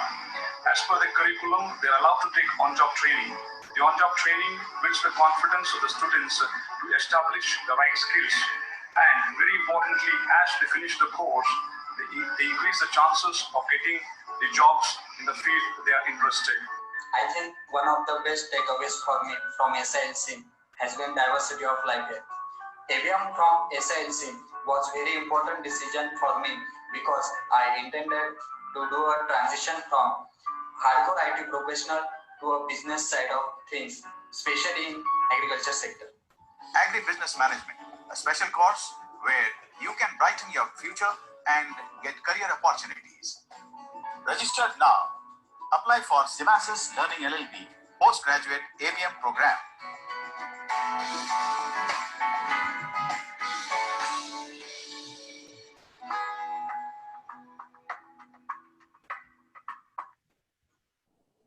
धन्यवाद. या ठिकाणी आपण जो व्हिडिओ बघितला त्या व्हिडिओच्या संदर्भात एक थोडक्यात सांगेन की ॲग्री बिझनेस आपण आजची जी कार्यशाळा आयोजित केलेली आहे ह्या ॲग्री बिझनेसचा जर आपल्याला खऱ्या अर्थाने मॅनेजमेंट माहिती करून घ्यायचं असेल तर हा जो काही कोर्स आहे हा 1 इयरचा PG program post graduate program in agri business management आहे. आणि मी जसं म्हटलं की आपल्याला इंडस्ट्री स्वतःची जर तयार करायची असेल, स्वतः उद्योजक व्हायचं असेल तर एक यशस्वी उद्योजक होण्यासाठी त्या पद्धतीचे स्किल्स, एक कौशल्य आपल्याला आत्मसात करावे लागतात. आपण कृषी शिक्षण जरी घेतलं किंवा कृषीशिवाय इतर क्षेत्राचं जरी शिक्षण घेतलं असेल आणि कृषीमध्ये ज्या आता ऑपॉर्च्युनिटी डॉक्टर कौसडीकरांनी सांगितल्या किंवा आपल्याला दांगट सर सुद्धा सांगणार आहेत, तर त्या बघता काही स्किल्स असे स्पेसिफिक असतात की जे आपल्याला शिकून घ्यावे लागतात, त्याचा आपल्याला अनुभव घ्यावा लागतो आणि ग्राउंडवरचा अनुभव आपल्याला या कार्यक्रमाच्या माध्यमातून ऑन द जॉब ट्रेनिंग एक जो कॉम्पोनंट आहे की फक्त शिक्षण असून चालत नाही, तर त्यामध्ये तुम्हाला प्रत्यक्ष त्या विषयाची परिपूर्ण माहिती असणं आवश्यक आहे आणि त्यातलं नॉलेज घेऊन जर आपण खऱ्या अर्थाने मार्केटमध्ये गेलो तर आपल्याला जे काही पुढचं पोटेन्शियल आहे किंवा करिअरच्या ऑपॉर्च्युनिटी आहेत त्या मिळू शकतात आणि त्यातून एक खऱ्या अर्थाने यशस्वी उद्योजक घडू शकतो. आणि आज या ठिकाणी SV ग्रुप ऑफ इंडस्ट्रीजचे director mister Vikas Dangat sir आपल्याला हेच सांगणार आहेत की खऱ्या अर्थाने आपल्याला उद्योजक आणि तोही यशस्वी उद्योजक व्हायचा असेल तर त्यासाठी काय पोटेन्शियल आपल्याला असलं पाहिजे, आपल्याला काय स्किल्स घेणं आवश्यक आहे आणि कोणत्या पद्धतीचे जे काही ॲग्री बिझनेसेस आहेत त्यामध्ये ऑपॉर्च्युनिटी आहेत या संदर्भातली माहिती. जसं मी त्यांच्या परिचयामध्ये सांगितलं की आपल्याला एका देशाला संपूर्ण आपल्या लाईफमध्ये एका देशाला व्हिजिट करणं आपल्याला पॉसिबल होत नाही. सरांनी 102 देशांना व्हिजिट केले आहेत. आपल्याला जग बघणं तर दूरच आहे, आपल्याला आपला देश बघणं सुद्धा शक्य नाही. आणि अशा इंडस्ट्रीजच्या एका उद्योजकाचा अनुभव आज आपल्याला इथे ऐकायला मिळणार आहे, तर खूप मोठी गोष्ट आहे. आणि हे जे अनुभव आहे निश्चितच यातून मला वाटतं प्रत्येकाने शिकायला हवं की आपल्याला ठीक आहे बाहेरच्या देशांमध्ये जाणं काही कारणास्तव शक्य नसेल, परंतु आपल्या देशातलं आणि विशेषतः कृषीमध्ये जे काही पोटेन्शियल आहे ते बघता आपल्याला खूप मोठ्या प्रमाणामध्ये उद्योजकच नाही तर उद्योगाशी रिलेटेड अनेक काही गोष्टी ऍग्रीकल्चर मध्ये करता येणं शक्य आहे. आणि यावरच आपण आजच्या कार्यशाळेचा फोकस ठेवलेला आहे. अधिक वेळ न घेता मी आपले पुढील वक्ते विकास दांगट सरांना या ठिकाणी पुन्हा त्यांचे स्वागत करून त्यांना विनंती करेन, सर आपल्या मार्गदर्शनाला आपण सुरुवात करा. दांगट सर. नमस्कार, good afternoon to everyone. Already बराच वेळ आपल्या इंट्रोडक्शन मध्ये गेल्यामुळे आता बराच वेळ झालाय. मुलं पण त्रासलेले असावेत कदाचित, परंतु मला खात्री आहे की मी जे काय आपल्याला माझा काय अनुभव आहे तो सांगितल्यानंतर निश्चितच तुम्ही चार्ज होणार आहात. डॉक्टर कौसडीकर साहेबांचे आभार मानतो. डॉक्टर अमोल बिरारींचे आभार मानतो. त्यांनी मला संधी दिली, या ठिकाणी बोलवलं, तुमच्या समोर बोलण्याची जी संधी दिली. ऍक्च्युली मी तर खरं पाहिलं तर मेकॅनिकल इंजिनियर आहे आणि शेती व्यवसाय हा खूप मोठा खरं तर सब्जेक्ट आहे आणि त्याच्यात डॉक्टर हरिहर साहेबांसारखे अतिशय मोठे तज्ज्ञ लोक यात असताना मी काय बोलणार. आणि डॉक्टर साहेबांनी सगळ्याच विषयांचा उहापोह थोडक्यात घेतला, परंतु जो काही माझा अनुभव आहे आणि अमोल साहेबांनी जे सांगितलं की व्यवसाय कुठलाही असू तो करायला जे एक व्यवसाय कौशल्य लागतं ते कौशल्य कसं निर्माण करायचं आणि आम्ही ज्या ऑर्गनायझेशन्स उभ्या केलेल्या आहेत त्या कशा उभ्या केल्या याचा थोडासा मी आज उहापोह घेणार आहे. माझ्या लेक्चरमध्ये थोडेसे काही हार्श वर्ड्स असणार आहेत कारण ते अत्यंत गरजेचे आहेत. कदाचित तुमच्या कॉलेजमध्ये किंवा तुमच्या शैक्षणिक संस्थांमध्ये तुम्हाला कोणी ह्या गोष्टी प्रकर्षाने बोलत नाही, परंतु ऍज अ इंडस्ट्री म्हणून आम्हाला ते तुमच्यापर्यंत पोहोचवणं अतिशय गरजेचं असं मला वाटतंय. तर मी माझ्या प्रेझेंटेशनला सुरुवात करतो. मी माझं जे थोडकं जे प्रेझेंटेशन बनवलंय मी तुमच्यासाठी स्पेशल आज सकाळ आणि अग्रोवन आणि SILCच्या मदतीने, की आज जो विषय तुम्ही ठेवलेला आहे या ठिकाणी बोलण्याचा, education and career opportunities in agri business. तर एज्युकेशन विषयी मला असं वाटतं की डॉक्टर हरिहर साहेब खूप बोललेले आहेत, त्याच्यावरती मी जास्त वेळ देणार नाही, परंतु माझ्या 1-2 स्लाइड्स मात्र त्याच्यावर जरूर असतील की पोस्ट कोविड एज्युकेशन पॅटर्न मध्ये सुद्धा कशाची गरज आहे आणि त्या दृष्टीने एज्युकेशनल इन्स्टिट्यूटने सुद्धा कसं चेंज होणं गरजेचं आहे. तर त्या दृष्टीने माझा आजचा हा विषय असणार आहे चर्चेचा. तर पुन्हा एकदा अमोल साहेब, सकाळ उद्योग समूह आणि डॉक्टर हरिहर साहेबांचे धन्यवाद मानतो. तर इंडियन ऍग्रिकल्चर, तुमची फक्त स्लाइड हे डिस्प्ले करा फक्त मोठा. फुल स्क्रीन करा सर, फुल स्क्रीन. फुल स्क्रीन करायचं, फुल स्क्रीन करायचं राहिलंय. नाही मी केलेलं आहे ऍक्च्युली. F5 प्रेस करा सर, F5 प्रेस करा डायरेक्टली, F5.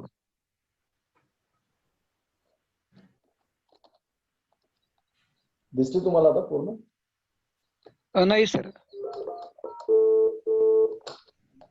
टेक्निशियनला बोलायचं, गजाननला अर्जंटली पाठव. सर खालची जिथं विंडो आहे ना, तुम्ही आता जिथं फुल स्क्रीन करत होता ना, तर त्याच्या बाजूला एक सिम्बॉल आहे बघा खाली राईट साईडला. नाही त्याच्या बाजूला सर, राईट सर, इकडे नाही, मायनस 100% लिहिलं ना त्याच्या अलीकडे बघा. हा त्याच्या, हा ओके ओके सर, ते प्रेस करा. Yes sir, okay okay. आज डॉक्टर साहेबांनी सांगितल्याप्रमाणे संपूर्ण जगासाठीच हे फार महत्वाचं आहे की ऍग्रिकल्चर ह्या इंडस्ट्रीचा रोल फार महत्वाचा आहे आणि त्यातल्या त्यात भारतात.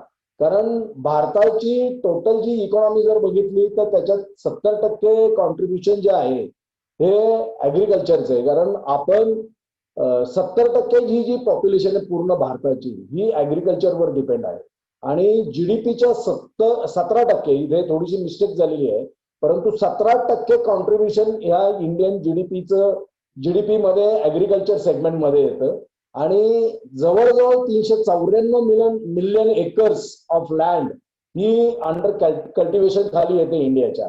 आणि जी सेकंड लार्जेस्ट आहे जगात अमेरिकेनंतर, म्हणजे अमेरिकेसारखा मोठा देश व्हॉल्यूम वाईज हा नंबर 1 येतो आणि अमेरिकेनंतर जर नंबर 2 कोणाचा जर असेल तर तो भारताचा आहे आणि त्याच्यामध्ये 17% हे कॉन्ट्रीब्युशन जीडीपी मध्ये आपल्या इकॉनॉमीचं आहे. तर एवढ्या मोठ्या प्रमाणात आपण ऍग्रिकल्चरवरती कम्प्लिटली डिपेंड आहोत आणि कोविड-19 हा खरंच ऍग्रिकल्चरच्या दृष्टीने एक गेम चेंजर झालेला आहे. सरांनी जसं सांगितलं की व्हेजिटेबल डिलिव्हरीज या IT क्षेत्रातल्या पोस्ट ग्रॅज्युएट आणि तज्ज्ञ लोकांनी सुद्धा आज डिलिव्हरी स्वतः चालू केलेली आहे, कारण त्यांना उपासमारीची वेळ आली, त्यांच्या ऑर्गनायझेशन्स बंद पडलेले आहेत. तर ही जरी कोविड हा जगाला त्रासदायक ठरला असला तरी ऍग्रिकल्चर या सेक्टरला आणि फूड प्रोसेसिंग सेक्टरला मी म्हणेन हा खूप फायदेशीर झालेला आहे. कारण या कोविड-19च्या मुळे डिजिटलायझेशन जे आहे ते आपल्या घराघरापर्यंत पोहोचलेलं आहे आणि फार्म टू फोर्क हा जो कन्सेप्ट केवळ पेपरवर न राहता तो अस्तित्वात आलाय.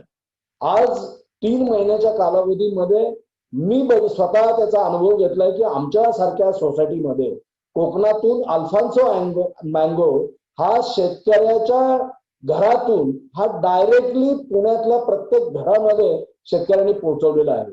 आणि मी असं म्हणेन it is a big kind of a revolution. कारण हे होत असताना मधले जे दुवे होते, मार्केट कमिटीज होत्या, मधले एजंट्स होते, मधले वेगवेगळे डीलर्स होते, हे सगळं निघून जाऊन डायरेक्टली कंझ्युमर आणि फार्मर हे एकत्र आले आणि मला असं वाटतं ही फार मोठी रिव्हॉल्युशन आहे. आणि ह्या कोविडच्या याच्यामध्ये आपल्याला soilless farming for food production हा एक फार मोठा एक अजून दुवा निर्माण झालाय. कारण लोकांनी वेगवेगळे ऑप्शन्स याच्यामध्ये निर्माण करायचा प्रयत्न केला की शेती व्यतिरिक्त सुद्धा आपल्याला शेतीमालाची उपलब्धता कशी होईल, त्या दृष्टीने पण एक मोठी रिव्हॉल्युशन या संपूर्ण जगभर झालेली आहे. Blockchain for tracking and increasing transparency in fruit production हा एक नवीन विषय जगाच्या समोर आलाय. यूज ऑफ आर्टिफिशियल इंटेलिजन्स हा एक मोठा सब्जेक्ट जगाला समजलेला आहे की मॅनपॉवर जेवढी महत्वाची आहे तेवढंच ऍग्रिकल्चर आणि फूड प्रोसेसिंग मध्ये जर आर्टिफिशियल इंटेलिजन्सचा वापर झाला तर त्याचा उपयोग किती क्वालिटी आणि प्रोडक्टिव्हिटी वाढवायला होणार आहे हे संपूर्ण जगाला याचं समजलं. मी ह्या पर्टिक्युलर आर्टिफिशियल इंटेलिजन्स या विषयावरती आज जास्त बोलू इच्छितो कारण ती काळाची गरज आहे आणि एज्युकेशनल इन्स्टिट्यूट्स आणि स्टुडंट्स तुमच्यासारखे सगळे यांनी त्या शिक्षण घेणं गरजेचं आहे कारण पुढचा जो काळ आहे हा सगळा आर्टिफिशियल इंटेलिजन्स आणि ऑटोमेशन इंटू ऍग्रिकल्चर असल्यामुळं आपल्या सगळ्या विद्यार्थ्यांना आपल्या सगळ्या इन्स्टिट्यूशन्सला सिलेबस सुद्धा चेंज करायची वेळ येणार आहे कारण there is a revolution, big kind of a revolution post Covid. Research आणि डेव्हलपमेंटला एक मोठा स्कोप आहे, ट्रेनिंग आणि कॅपॅसिटी बिल्डिंगला स्कोप आहे, लोकल आणि रिजनल ब्रँड्सला खूप मोठा स्कोप आहे. असं म्हटलं जातं की अमेरिकेमध्ये लोकल फूड जे आहे ज्या स्टेटमध्ये किंवा ज्या गावामध्ये त्या पिकं पिकवली जातात आणि त्याच्यापासून जे काही प्रोसेस केलेलं फूड आहे ते पॉप्युलर होत चाललंय. त्याची दोन मुख्य कारणं आहेत की ट्रान्सपोर्टेशन आणि वाहतुकीमुळं होणारं फॉसिल फ्युएलमुळं प्रदूषण ते इनडायरेक्टली कमी होतं. तुम्ही विचार करा जर पुणे जिल्ह्यात एखादी गोष्ट पिकवली आहे आणि जर ती दिल्लीला ट्रान्सपोर्ट करायची आहे, उदाहरणच द्यायचं ठरलं तर आमच्या गावाकडे टोमॅटो फार मोठ्या प्रमाणात उत्पादित होतात आणि ते दिल्लीला विकले जातात.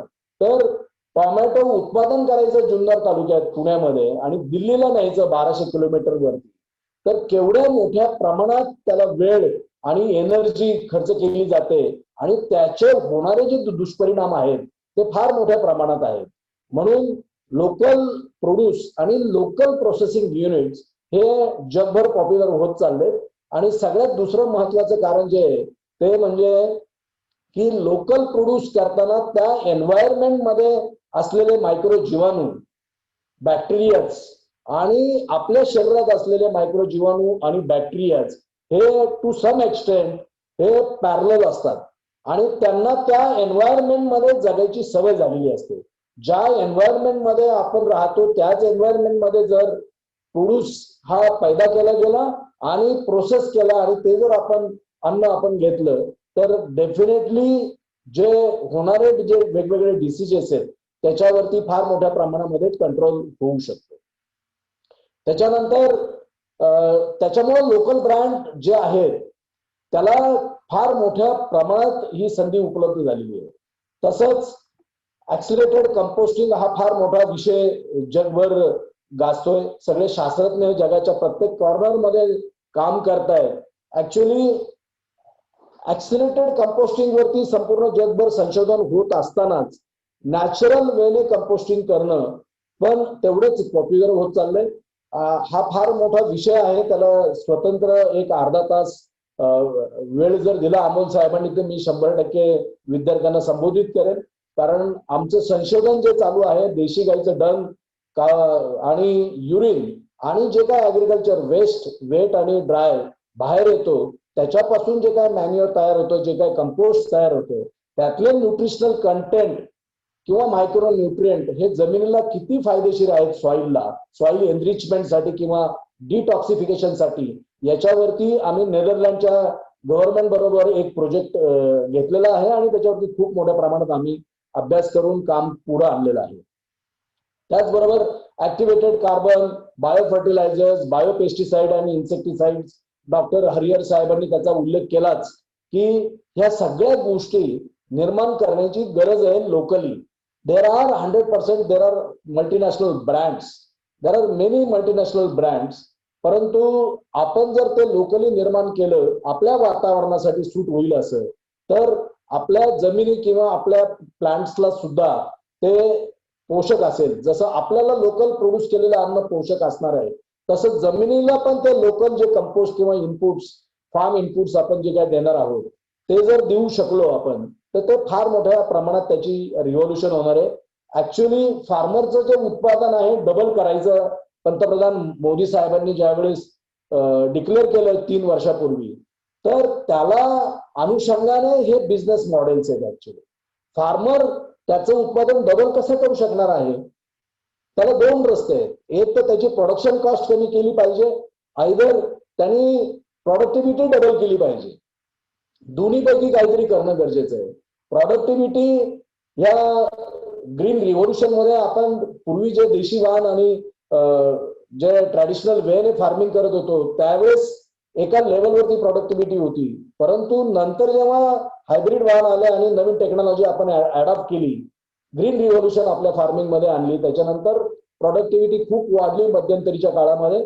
परंतु जमिनीचा जो कस आहे तो काही प्रमाणामध्ये कमी झाला होता. त्याचं कारण excessive use of chemical fertilizers and pesticides and insecticides. तर त्याला हे जे कंपोस्ट आहे लोकली डेव्हलप करणं ते फार मोठ्या प्रमाणात उपयोगात होणार आहे. तसंच ऍग्रिकल्चर इम्प्लांट जे आहेत, तुम्हाला माहिती आहे मित्रांनो की आपली जी शेती आहे भारतीय शेती, त्याचं फार्म होल्डिंग हे फार छोटं आहे per family. It is not like Europe किंवा अमेरिका. अमेरिका आणि युरोपमध्ये पर फॅमिली 7,000 एकर फार्मरचं त्या फॅमिलीचं फार्म होल्डिंग आहे. त्याच्यामुळं त्याला शेतामध्ये ऑटोमेशन करणं सोपं जातं. जे काय ऍग्रिकल्चर इम्प्लांट्स त्यांनी डेव्हलप केलेले आहेत किंवा ज्या हार्वेस्टर्स डेव्हलप केलेले आहेत ते त्यांच्या ज्या फार्म होल्डिंग आहेत त्याला सुटेबल आहेत. वेअरएज आपल्या लँड्स ह्या फार छोट्या आहेत प्रत्येक फॅमिली, आणि त्याला त्यांचे जसेच्या तसे ते इम्प्लांट्स आपल्याकडे ते चालत नाहीत. आपल्याला आपल्या शास्त्रज्ञांनी किंवा आपल्या इंजिनियर्सनी त्याच्यामध्ये काम करून आपल्याकडं छोटे छोटे इम्प्लांट्स वीड रिमुव्हिंग साठी, कल्टिव्हेशन साठी किंवा मल्चिंग फील्ड लेईंग साठी जर डेव्हलप केले तर त्याला पण प्रचंड मोठ्या प्रमाणात स्कोप आहे. नर्सरी इक्विपमेंट्स आहेत छोटे छोटे, त्याला खूप मोठ्या प्रमाणामध्ये स्कोप आहे. हार्वेस्टर्स आहेत, वेगवेगळे टूल्स अँड टॅकल्स आहेत. हार्वेस्टर हा एक फार मोठा विषय आहे. त्याच्यामध्ये आपले इंजिनियर्सनी फार मोठ्या प्रमाणात काम करायची गरज आहे असं मला वाटतं. पॉली हाऊसेस आहेत, शेड नेट्स आहेत, टिश्यू कल्चर आहे, ड्रीप इरिगेशन आहे, पॅकेजिंग आहे, post harvesting and handling equipments आहेत. अशी मोठ्या प्रमाणामध्ये वेगवेगळ्या वस्तू निर्मिती करण्याची गरज आहे.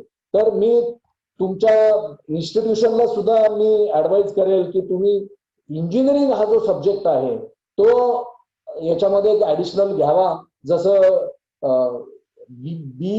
मला असं वाटतं की बीटेक ऍग्री ही जशी स्ट्रीम आहे ऍग्रिकल्चर युनिव्हर्सिटीला अलाइन, तशी तुम्ही पण एक इंजिनिअरिंगची स्ट्रीम डेव्हलप करावी असं मला वाटतं.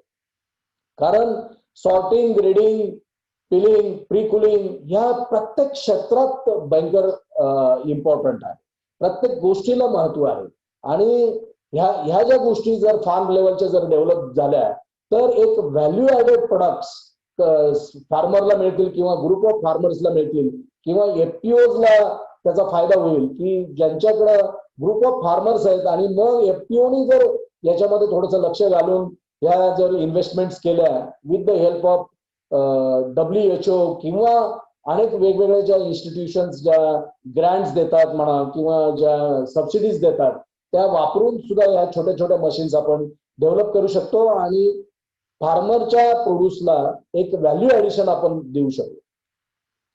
Control, there are different storages आहेत. जसं कंट्रोल स्टोरेज ऍटमॉस्फिअर जे ज्याला म्हणतो, bulk grain storage, soil testing हा एक मोठा विषय आहे. त्याच्यावरती एक वेगळा वेबिनार घ्यावा लागेल. त्याच्यानंतर वेदर प्रिडिक्शन्स आहेत. जसं रेन आहे, विंड आहे, स्टॉर्म आहे, फॉग आहे, टेम्परेचर, ह्युमिडिटी, याच्यासाठी वेदर स्टेशन्स आहेत किंवा छोटे छोटे इक्विपमेंटची गरज आहे. कारण डिह्युमिडिफायर किंवा ह्युमिडिफिकेशन किंवा रेन पासून संरक्षण कसं करायचंय किंवा इलेक्ट्रॉनिक डिव्हाइसेस आहेत पेस्ट कंट्रोलसाठी, इलेक्ट्रॉनिक पेस्ट ट्रॅप्स आहेत. ह्या छोट्या छोट्या ज्या इम्प्लांट्स आहेत ज्याची गरज आहे आज फार्मरला फार मोठ्या प्रमाणात to save on a production cost. कारण हे जर इम्प्लांट्स किंवा ह्या जर गोष्टी डेव्हलप केल्या तर नॅचरली स्प्रेइंग जे आहेत, नंबर ऑफ स्प्रेज ते कमी होणार आहेत आणि ते कमी झाल्यानंतर तुमची प्रोडक्शन कॉस्ट कमी व्हायला मदत होणार आहे. जसं नॉईज क्रिएटर आहे, काही जे इन्सेक्ट्स आहेत ते पर्टिक्युलर नॉईजला घाबरतात, तर तुम्हाला हे प्रिव्हेंटिव्ह साठी उपयोगात येणारे इक्विपमेंट्स आहेत. हे फार मोठ्या प्रमाणात युरोप आणि अमेरिकेमध्ये डेव्हलप झालेत, जेणेकरून फार्मर जर 8 स्प्रे घेत असेल त्या पर्टिक्युलर क्रॉपच्या सायकलमध्ये, तर ती क्रॉपची सायकल स्प्रेची सायकल ही निम्म्यावर येते. तर हे जे वेगवेगळे ऍप्लिकेशन्स आहेत, वेगवेगळे आपण प्रॅक्टिसेस आपण हे करत असतो शेतामध्ये, तर ते करत असताना ह्या ज्या गोष्टींचं जर इम्प्लिमेंटेशन केलं, हे आपल्या इंजिनियर्सने केलं, हे मोठमोठे हार्वेस्टर आपल्याकडे उपयोगात नाहीये. आज ह्या हार्वेस्टरची तुम्ही स्क्रीनवरती साईज बघितली, तर आपल्या एका फार्मरच्या शेतामध्ये आपल्याला हार्वेस्टर उभा करावा लागेल आणि हा कोबी त्यांनी हार्वेस्ट केलेला आहे, ट्रॅक्टरवरती ट्रॉलीवर ठेवलाय.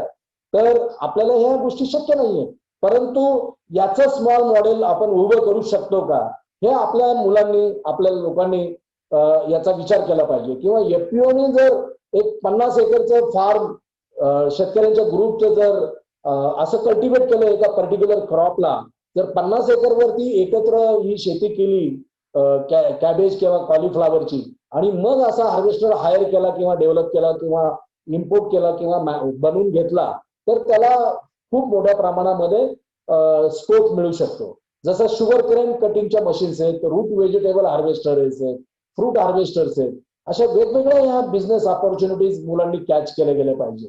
परंतु हे करत असताना बिझनेस प्लॅन करणं फार महत्वाचं आहे. त्यातलं नॉलेज तज्ञांकडनं घेणं गरजेचं आहे.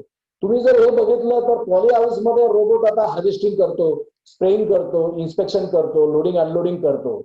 तुम्हाला मी म्हणजे गंमत वाटेल की मी 22 वर्षापूर्वी माझ्या भावांकडे गेलेलो होतो शिकागोमध्ये, 22-23 वर्षापूर्वी, आणि त्यांनी मला एका शेतावर नेलं मुद्दाम. मी त्यांना हट्ट धरला की मला तुम्ही शेतावर घेऊन चला. त्यावेळेस त्यांच्याकडे छोटं विमान हे शेतामध्ये स्प्रेइंग करत होतं. हे त्यावेळेस मला एक आश्चर्य वाटलं होतं की हे कसं शक्य आहे. परंतु आज जर बघितलं, विचार केला मागे वळून, तर हे सहज शक्य आहे आणि हे आज आपल्या देशात सुद्धा होऊ घातलेलं आहे. आज ड्रोनचा जो वापर आहे फार मोठ्या प्रमाणात आपल्याकडे स्प्रेइंगसाठी केला जाऊ शकतो. त्याचे 3 फायदे आहेत. एक तर ड्रोन स्प्रेइंगमुळे तुमचं युनिफॉर्म स्प्रेइंग होऊ शकतं, कारण ड्रोनचा स्पीड हा युनिफॉर्म ठेवू शकतो. पंप जो आहे ऑटोमॅटिक स्प्रेइंग पंप, तो जर युनिफॉर्म ठेवला तर त्याचं जे डिस्पेन्सिंग होणार आहे पेस्टिसाइड किंवा इन्सेक्टिसाइड, ते युनिफॉर्मली होणार आहे. एका सर्टन हाईट वरनं ड्रोन हा क्रॉपवरती स्प्रे करू शकतो. त्याच्यामुळे त्याच्यामध्ये युनिफॉर्मिटी येऊ शकते आणि जे केमिकल स्प्रेइंग केलं जातं, जे हजार्डस आहे ह्युमन लाईफला, किंवा आपण बघितलं की ते खूप डेंजर प्रमाणात कधी कधी होतं. नाका तोंडात गेल्यानंतर आपल्याला ती विषबाधा पण होऊ शकते. तर ते न होण्यासाठी त्या ड्रोनचा आपण वापर करू शकतो. कुणीतरी विद्यार्थ्यांनी ड्रोन इम्पोर्ट केले गेले पाहिजेत, कुणीतरी विद्यार्थ्यांनी ड्रोन मॅन्युफॅक्चर केला गेला पाहिजे, कुणीतरी त्याला सर्व्हिस पण देता आली पाहिजे. एवढ्या मोठ्या प्रमाणात त्याची रिव्हॉल्युशन पुढे होणार आहे. टेम्परेचर सेन्सरची गरज आहे, मॉइश्चर सेन्सरची गरज आहे, RFID सेन्सर्स लागणार आहेत ट्रेसेबिलिटीसाठी. की केवळ आपण प्रोड्यूस उत्पादन करून उपयोग नाहीये, तर त्या प्रोड्यूस कुठून आलंय, कुठल्या व्हरायटीचं आहे, कधी कल्टिवेशन केलं होतं, कुठलं आपण त्याला इनपुट वापरलेलं आहे, farm input in terms of fertilizers, in terms of spraying, हे फार महत्वाचं आहे. मी मागेही कदाचित विद्यार्थ्यांना नेहमी सांगितलं होतं की आज या बदलत्या काळामध्ये संपूर्ण जगामध्ये आपण आज एक्सपोर्ट चालू केलेला आहे, आणि आज युरोप किंवा अमेरिकेमध्ये किंवा जपानमध्ये जर एक्सपोर्ट करायचं असेल तर ते 100% ट्रेसेबिलिटी बघितली जाते. आज आमच्या फॅक्टरीमध्ये जो माल प्रोड्यूस होतो तो माल जेव्हा युरोपला जात असतो आणि ज्यावेळेस आमचं ऑडिट होतात त्यावेळेला ऑडिटर्स हे फॉरेनर जे आहेत ते आमच्या प्लांटवर येत नाहीत. त्यांना माहिती आहे या ठिकाणी हॉस्पिटल सारखा हाऊसकीपिंग किंवा क्लिनलीनेस आहे, परंतु ते आमच्या शेतांवरती व्हिजिटला जातात, शेतकऱ्याशी संवाद साधतात. त्यांना मराठी लँग्वेज येत नाही, परंतु शेतकऱ्याच्या हावभावावरनं किंवा त्याच्या एक्सप्रेशन वरनं ते बघत असतात की किती त्याला समजलंय. आणि सगळ्यात महत्वाचं, जिथं गार्बेज डंप केलं जातं त्या ठिकाणी सुद्धा हे लोक व्हिजिट करतात आणि बघतात की वहीवर लिहिलेलं औषध हे आणि रिकामी बाटली गार्बेज एरियातली फेकलेली तीच आहे का. याचा पण ते विचार करतात. म्हणजे ट्रेसेबिलिटी किती महत्वाची आहे, त्या ट्रेसेबिलिटी मेंटेन करण्यासाठी RFID जी टेक्नॉलॉजी येऊ घातलेली आहे ती खूप महत्वाची आहे. पुढे आपल्या विद्यार्थ्यांनी ती शिकण्याची गरज आहे. व्हर्टिकल फार्मिंग हा एक मोठा सब्जेक्ट जगभर आहे. आम्ही गांबिया आणि अंगोला ह्या कंट्रीला कन्सल्टंट आहोत. We are directly in contact with their agriculture ministry आणि त्यांना आम्ही व्हर्टिकल फार्मिंगचं जेव्हा नॉलेज दिलं त्यावेळेस it was very new to them. परंतु काही देशांमध्ये आज व्हर्टिकल फार्मिंग एवढं पॉप्युलर होत चाललंय की आखातामध्ये स्पेशली हायड्रोफोनिक ज्या ठिकाणी वाळू आहे, माती हा मीडियाच नाहीये, त्या ठिकाणी लोक पिटमॉस किंवा कोकोपीट यासारखा किंवा पाणी यासारखा मीडिया वापरून हायड्रोफोनिक किंवा व्हर्टिकल फार्मिंग किंवा एरोफोनिक किंवा ॲक्वाफोनिक हे नवीन कन्सेप्ट आज येऊ घातलेले आहेत. ह्या तंत्रज्ञान आपण शिकलं गेलं पाहिजे. मी तुमच्या बिरारी साहेबांना पण रिक्वेस्ट करेन की ह्या सिलेबसचं तुम्ही इनकॉर्पोरेशन तुमच्या सिलेबसमध्ये करावं. त्याचं मुलांना स्टुडंट्सला एक्सपोजर मिळेल, कारण याच्यामध्ये दुहेरी फायदे आहेत. आज ॲक्वाफोनिक मध्ये तुम्हाला मीडिया पाणी आहे आणि याच्यामध्ये फिश ग्रोईंग सुद्धा करता येतं. त्याच्यामुळे जागेचा उपयोग हा अतिशय उत्तमरित्या केलाय. मला सांगायला अभिमान वाटेल की अलिबागच्या जवळ एका गृहस्थाने जुने टँकर दुधाचे आणून त्या ठिकाणी ॲक्वाफोनिक ही टेक्नॉलॉजी उभी केलेली आहे. तर aeroponic is becoming also very popular. अशा वेगवेगळ्या गोष्टी आहेत. आणि हे फार्मिंगचं जसं आहे तसंच फूड प्रोसेसिंगला पण मोठा वाव आहे. मला कल्पना आहे मुलं स्क्रीनवरती काही मुद्दाम क्रॉस करतायत, टाइम झालेला आहे, परंतु आयोजकांनी मला जो टाइम दिलाय मी तो कन्झ्युम केल्याशिवाय मी माझं बोलणं संपवणार नाही. कारण जे लोक सिन्सिअरली ऐकतायत त्यांना हे ऐकणं गरजेचं आहे. त्यांनी त्यांच्या दृष्टीने आणि माझ्या दृष्टीने entrepreneurship development is very important. त्यांना माझ्यासारखे अनेक उद्योजक जन्माला यायला पाहिजेत अशी माझी तळमळ आहे. आणि या 400 विद्यार्थ्यांपैकी 500 विद्यार्थ्यांपैकी एक जण जरी उद्योजक झाला तर त्याच्यासारखं समाधान आम्हाला नाही. तर डिहायड्रेशन, एक मिनिट घेतो मी ब्रेक. सर फुल स्क्रीन करतात का?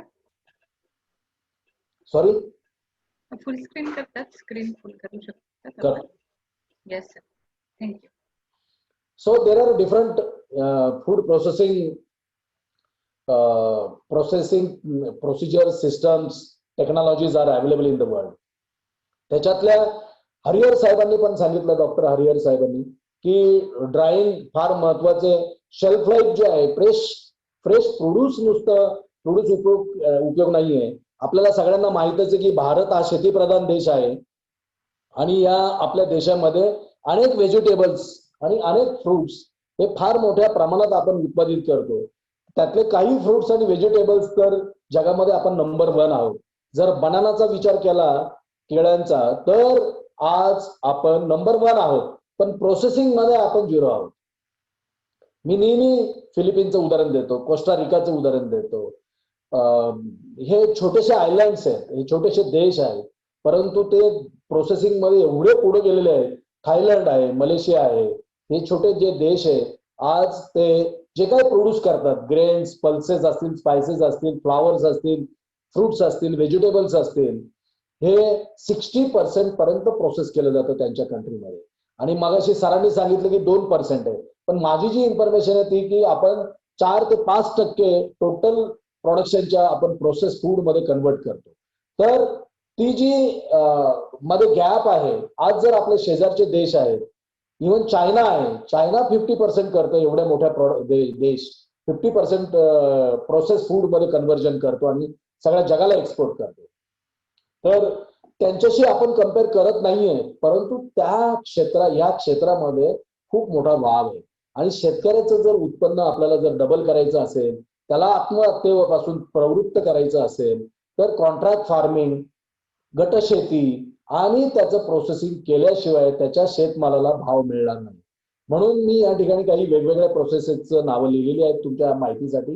डिहायड्रेशनचे वेगवेगळ्या प्रोसेसेस आहेत. सन ड्राईंग आपण करतो, एअर ड्राईंग आहे, हॉट एअर ड्राईंग आहे, ट्रे ड्राईंग आहे, रेडिओ फ्रिक्वेन्सी ड्राईंग नवीन टेक्नॉलॉजी झालेल्या आहेत, ज्याच्यामध्ये न्यूट्रिशनल कंटेंट हे रिटेन होतात, अरोमा आणि कलर रिटेन होतो, कारण ती काळाची गरज आहे. केवळ नुसतं डिहायड्रेट करून चालणार नाही. तर आपल्याला जर जागतिक बाजारपेठेमध्ये जर कॉम्पिट करायचं असेल तर आपल्याला आपलं प्रोडक्शन हे त्या क्वालिटीचं पाहिजे. सो क्वालिटेटिव्ह प्रोडक्शन हे फार महत्वाचं आहे. हा क्वालिटेटिव्ह वर्ड जो आहे त्याच्यामध्ये त्याचं पोस्ट हँडलिंग, त्याचं पॅकेजिंग, त्याची क्वालिटी, त्याचं जे काही स्टँडर्ड्स आहेत, जे काही सर्टिफिकेशन लागतात. आज BRC सारखं सर्टिफिकेशन जे ब्रिटिश रिटेल कन्सोर्शियम आहे, जे ब्रिटिश आज जर BRC सर्टिफाईड जर तुमचा प्लांट असेल, प्रोसेसिंग युनिट असेल, तर जगातल्या कुठल्याही रिटेल स्टोअर्समध्ये आज तुमचा माल तुम्ही ठेवू शकता, कुठेही तुम्ही तो माल एक्सपोर्ट करू शकता. आणि त्याच्यासाठीचे जे काही स्टँडर्ड्स लागतात, प्रोसेस फ्लो तुमचे एस्टॅब्लिश व्हायला पाहिजे, प्रोसेस व्हॅलिडेशन केलं गेलं पाहिजे, इक्विपमेंट कॅलिब्रेशन केलं पाहिजे. हे खूप मोठा सब्जेक्ट आहे आणि तुम्ही मुलांनी याच्यामध्ये खरंच इंटरेस्ट घेणं गरजेचं आहे. तुम्हा मुलांना खूप मोठा प्लॅटफॉर्म आज SIILC ने मिळून दिलेला आहे. अमोल साहेबांसारखे आणि त्यांच्या स्टाफ सारखे सगळे प्रशिक्षित शिक्षक तुमच्या बरोबर आहेत. त्यांचा अनुभव आणि ते आमच्या सारख्यांबरोबर जोडले गेलेले आहेत. माझ्यासारख्या अनेक कंपन्यांशी ते जोडले गेलेले आहेत. त्या कंपन्यांमध्ये ते इंटर्नशिपला तुम्हाला पाठवतायत तुमच्या सारख्या सगळ्या स्टुडंट्सला. आज हा केवढा मोठा प्लॅटफॉर्म आहे. आमच्यासारख्या कंपनीमध्ये विद्यार्थ्याला हँड्स ऑन एक्सपिरियन्स मिळणं, तिथलं प्रोसेस, तिथलं व्हॅलिडेशन, तिथलं कॅलिब्रेशन, तिथलं प्रोटोकॉल हे समजणं फार महत्वाचं आहे. जो लर्निंग टाइम तुमच्या आयुष्यातला त्यांनी पुढच्या 2 ते 3 वर्षाचा SIILC सारख्या इन्स्टिट्यूशनमुळं संधी दिल्यामुळं तो कमी झालेला आहे. ही फार महत्वाची गोष्ट आहे तुमच्या सारख्यांसाठी. तर या ठिकाणी जे इमर्जिंग टेक्नॉलॉजी सुद्धा मी मेन्शन केलेले आहेत. मायक्रोवेव्ह ड्राईंग फार लोकांना माहित नाहीये. त्याच्यामध्ये आम्ही नवीन शोध लावून कंटिन्युअस मायक्रोवेव्ह ड्राईंगचा शोध लावलेला आहे. आधी मायक्रोवेव्ह हे स्टेशनरी होते, स्टील टेक्नॉलॉजी होती, परंतु आता त्याला आम्ही वेगळं स्वरूप दिलंय. त्याला कंटिन्युअस मायक्रोवेव्ह ड्राईंग मध्ये रूपांतर केलं. पाश्चरायझेशन आहे, स्टरलायझेशन आहे. Sterilisation was also a batch type of production. आता मध्ये त्याच्यात नवीन इव्होल्युशन झाली आहे की त्याच्यात कंटिन्युअस स्टरलायझेशन सुरू झालंय. आज आपण भारत देश हा स्पायसेस नंबर 1 देश आहे चिलीमध्ये, परंतु आपल्या चिली या सब स्टँडर्ड समजल्या जातात कारण आपल्याकडं मोठ्या प्रमाणात अफ्लाटॉक्सिनची लेवल्स आहे. अफ्लाटॉक्सिन म्हणजे फार्मवरती जे हँडलिंग जे वर्स्ट केलं जातं आपल्याकडे, त्याच्या ड्राईंगच्या ज्या मेथड्स आहेत, त्या पोत्यात भरायच्या ज्या मेथड्स आहेत, आपण पायानी चिली अशी ढकलली जाते. त्याच्यामुळं होणारं अफ्लाटॉक्सिन लेवलचं प्रमाण जास्त, त्याच्यामुळं होणारं एक्सपोर्टवरचा परिणाम हे फार मोठे विपरीत परिणाम आहेत. तर ह्या गोष्टी आपण शिकणं गरजेचं आहे, अडॉप्ट करणं गरजेचं आहे, इम्प्लिमेंट करणं गरजेचं आहे. जसं मी या ठिकाणी म्हणालोय की फ्रीजिंग आहे, फ्रीजिंगचे वेगवेगळे ब्लास्ट फ्रीजर आहे, IPF फ्रीजर आहे, टनल फ्रीजर्स आहे. HPP नवीन प्रोसेस आलेली आहे, हाय प्रेशर प्रोसेसिंग. किती लोकांना माहिती आहे की जे शेल्फ लाईफ आपण प्रोसेस फूडला जर द्यायचं असतं, ज्याच्या ज्या वेगवेगळ्या मेथड्स आहेत, सिस्टम्स आहेत, त्याच्यामध्ये without adding any preservative, any chemicals, अशा काही इमर्जिंग टेक्नॉलॉजीज पुढे आलेल्या आहेत की ज्याच्यामुळे मायक्रो ऑर्गॅनिझम्स हे डॉर्मॅन्ट होतात किंवा त्याची ग्रोथ होत नाही. तर त्यातली ही HPP आहे की ज्याच्यामध्ये 25,000 LBS वॉटर प्रेशरने तुमच्या फ्लेक्झिबल पॅकेजिंग वरती पाण्याचा मारा केला जातो आणि त्याच्यातले असलेले जीवाणू जे आहेत ते डॉर्मॅन्ट केले जातात. तर ह्या टेक्नॉलॉजी ज्या आहेत जगभरच्या, ह्या समजून घेतल्या पाहिजेत, ह्याच्यामध्ये नॉलेज घेतलं पाहिजे, ह्या बनवता आल्या पाहिजेत, मग त्याला सर्व्हिस देता आली पाहिजे. कुणीतरी लीजवर पण देऊ शकते. याच्यामध्ये व्हॅक्युम कुकिंग आहे, एक्सट्रुजन टेक्नॉलॉजी आहे. मिलिंग मध्ये आमच्या प्लांटला आम्ही क्रायोजेनिक ग्राइंडिंग करतो स्पायसेस. -172 डिग्रीला आम्ही स्पायसेस ग्राइंडिंग करतो. Can you imagine? पूर्वी आपण उखळ आणि जातं वापरायचं, त्याच्या पाठीमागे काहीतरी सायन्स होतं. त्यावेळेसला त्यातले न्यूट्रिशनल कंटेंट, त्याचा अरोमा, त्याचा कलर हा 100% रिटर्न व्हायचा. तर ह्या गोष्टी आपण अडॉप्ट करणं गरजेचं आहे, शिकणं गरजेचं आहे. आणि खूप मोठ्या प्रमाणात रिव्हॉल्युशन जागतिक याच्यामध्ये चालू आहे आणि आपण ती अडॉप्ट जर केली नाही तर we will be no more, we will be slave for the multinationals. जसं केमिकल फर्टिलायझरच्या बाबतीत झालंय, जसं सीड्सच्या बाबतीत झालंय, की ह्या मोठमोठ्या ज्या कंपन्या आहेत, सिंजेंटा आहे, मोन्सॅन्टो आहे, बायर डायर सारख्या कंपन्या आहेत, त्या आज रॉयल्टी घेऊन चाललेल्या आहेत. आज आपल्या सीड बँक ज्या जुन्या होत्या, माझ्या आजी आमच्या छपरावरती सीड्स तयार करायची आणि तेच रिजनरेट व्हायचे सीड्स. परंतु आज आपल्याला एवढं आळशी झालेलो आहोत आपण की आपण ह्या कंपन्यांकडे जातो आणि हायब्रिड व्हरायटीज घेऊन आलेले आहेत, ज्याच्यातले न्यूट्रिशनल कंटेंट ऑलरेडी 40% कमी झालेले आहे. असे खूप मोठे विषय आहेत त्याच्यात बोलायला, वेळेअभावी जास्त वेळ देता येत नाही. परंतु मी डायरेक्टली जम्प केले लास्ट 2 स्लाइड्सला मुलांना, की तुम्ही मगाशी सांगितल्याप्रमाणे खूप लकी आहात की SIILC सारख्या इन्स्टिट्यूटमध्ये तुम्ही ऍडमिशन घेतलंय किंवा ऍडमिशन घेऊ इच्छित आहे. तर त्या ठिकाणी नीड बेस्ड प्रोग्राम आहे, कारण आम्ही कंटिन्युअसली इंटरॅक्शन करत असतो इंडस्ट्रीचे लोक तुमच्या इन्स्टिट्यूशन बरोबर, आणि नीड बेस्ड प्रोग्राम मध्ये त्यांच्या जे काही सिलेबस आहे त्याच्यामध्ये कसा चेंज करायचा हे ऍडवाइस करत असतो. परंतु तुमच्या ह्या संस्थेने काही चांगल्या गोष्टी ऑलरेडी इम्प्लिमेंट केलेल्या आहेत, की ऍग्री एक्सपोर्ट आणि डेअरीमध्ये त्यांचं स्पेशलायझेशन आहे, प्लेसमेंट असिस्टंट स्टुडंट्स देत असतात, ऑन द जॉब ट्रेनिंग. मी तुम्हाला सांगितलंच की आमच्यासारख्या वेगवेगळ्या कंपन्यांमध्ये ते इंटर्न्सला पाठवतात आणि त्या ठिकाणी डायरेक्टली हँड्स ऑन एक्सपिरियन्स मिळत असतो. आणि ज्या वेगवेगळ्या इलिजिबिलिटी जी आहे हे कौतुक करावं असं वाटतं मला SIILCचं, की ऍग्रिकल्चर ग्रॅज्युएटला सोडून ते कुठल्याही फॅकल्टीच्या ग्रॅज्युएटला ऍडमिशन देतात. That is something great. Not necessary. तुम्ही विचार करा, मी मेकॅनिकल इंजिनियर आहे, मी फूड आणि ऍग्रिकल्चरमध्ये एवढं इन डेप्थ नॉलेज घ्यायचा प्रयत्न केला आणि घेतलंय की बस रे बस.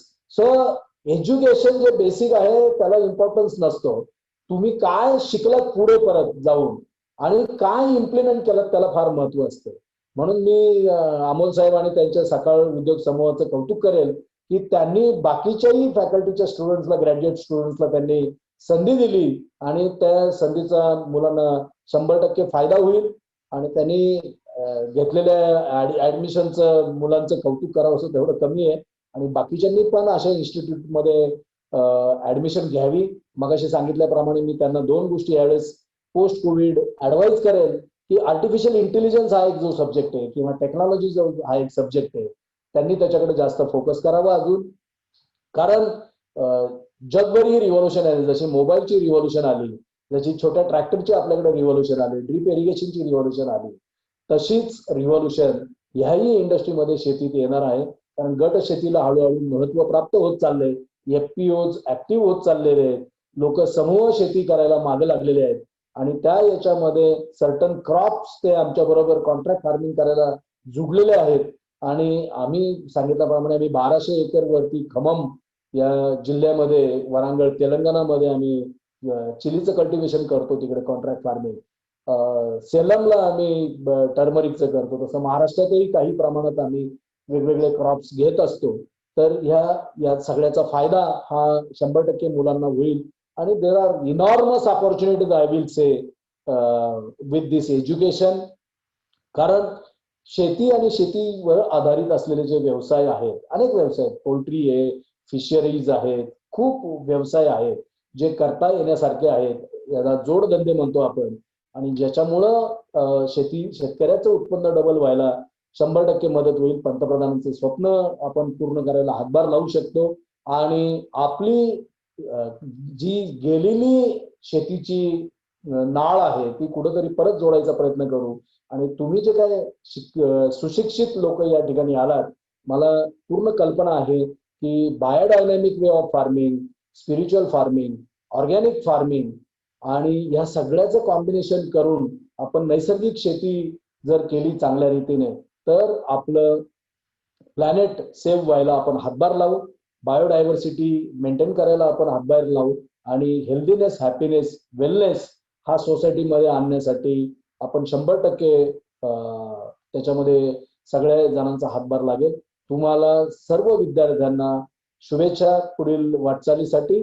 असेच आपण भेटत राहू. तुम्ही ज्या ज्या वेळी मला बोलवाल त्या त्यावेळी मी तुम्हाला जे काही मी शिकलेलो आहे जगभर फिरून ते देण्याचं छोटासा प्रयत्न करेन.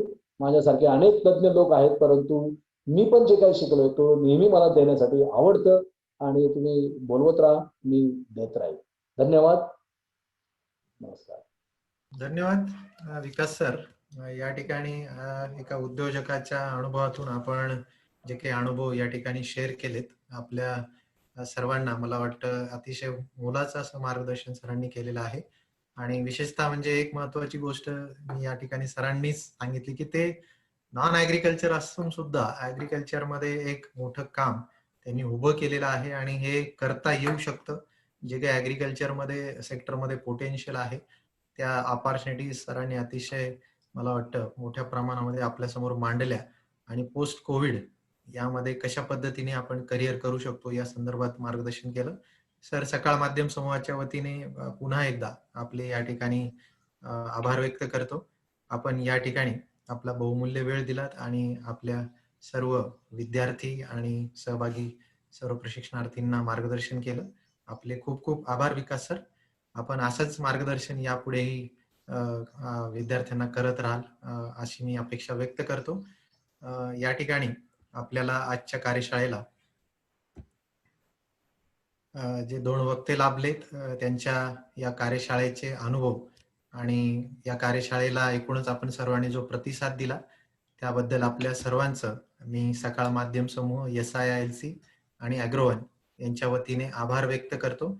आपण सर्वांनी या ठिकाणी बघितलेलं असेल की ॲग्री बिझनेस मध्ये पोटेन्शियल खूप मोठ्या प्रमाणामध्ये आहे आणि ॲग्री बिझनेसच्या माध्यमातून खऱ्या अर्थाने जर आपल्याला उद्योजक किंवा एंटरप्रिनर्स व्हायचं असेल तर त्याला आपल्याला ॲग्री बिझनेसचं मॅनेजमेंट हे माहिती करून घेणं आवश्यक आहे. आणि ह्या ॲग्री बिझनेसच्या मॅनेजमेंट संदर्भातलंच जे काही व्हिडिओज आपण मध्यंतरी बघितले तर ॲग्री बिझनेस मॅनेजमेंट संदर्भातल्या या पोस्ट ग्रॅज्युएट प्रोग्रामचा जर आपल्याला अधिकाधिक माहिती जाणून घ्यायची असेल तर या कॉन्टॅक्ट नंबरवर आपण कॉन्टॅक्ट करू शकता किंवा आपली जी वेबसाईट आहे www.siilc.edu.in या वेबसाईटला भेट देऊन त्या ठिकाणी सुद्धा या संपूर्ण कार्यक्रमाची माहिती आपण घेऊ शकता. आज या ठिकाणी आपण या वर्षीची आपली 7वी बॅच सुरू करत आहोत आणि या कार्यक्रमाला मोठ्या प्रमाणात दरवर्षी आपल्याला स्टुडंट्स पार्टिसिपेट होतात. आपण या ठिकाणी इंडस्ट्रीजना ज्या ठिकाणी हा प्रोग्राम त्यांच्या सहयोगाने तयार केलेला आहे, त्यांच्या मार्गदर्शनाखाली तयार केलेला आहे. तर इंडस्ट्रीचं असोसिएशन असल्यामुळेच आज आपले विद्यार्थी त्यांच्याकडे जाऊन थेट ऑन द जॉब ट्रेनिंगच्या माध्यमातून आपले जे काही स्किल्स आहेत त्यांच्याबरोबर परफॉर्म करू शकतात आणि त्यांचा तो परफॉर्मन्स बघून इंडस्ट्रीला सुद्धा अशा प्रकारच्या मुलांना पुढे प्लेसमेंट देण्यासाठी एक चांगली संधी उपलब्ध करून देता येऊ शकते. विकास सरांनी जसं सांगितलं की आपल्याला स्टुडंट्स फक्त शिकलेला नकोय तर त्यामध्ये त्याला प्रॅक्टिकल नॉलेज ज्या विषयामध्ये त्याचा इंटरेस्ट आहे त्यामधलं जर प्रॉपर प्रॅक्टिकल नॉलेज त्याच्याकडे असेल तर त्याला ऑपॉर्च्युनिटी देण्यासाठी इंडस्ट्री कायम तत्पर असणार आहेत.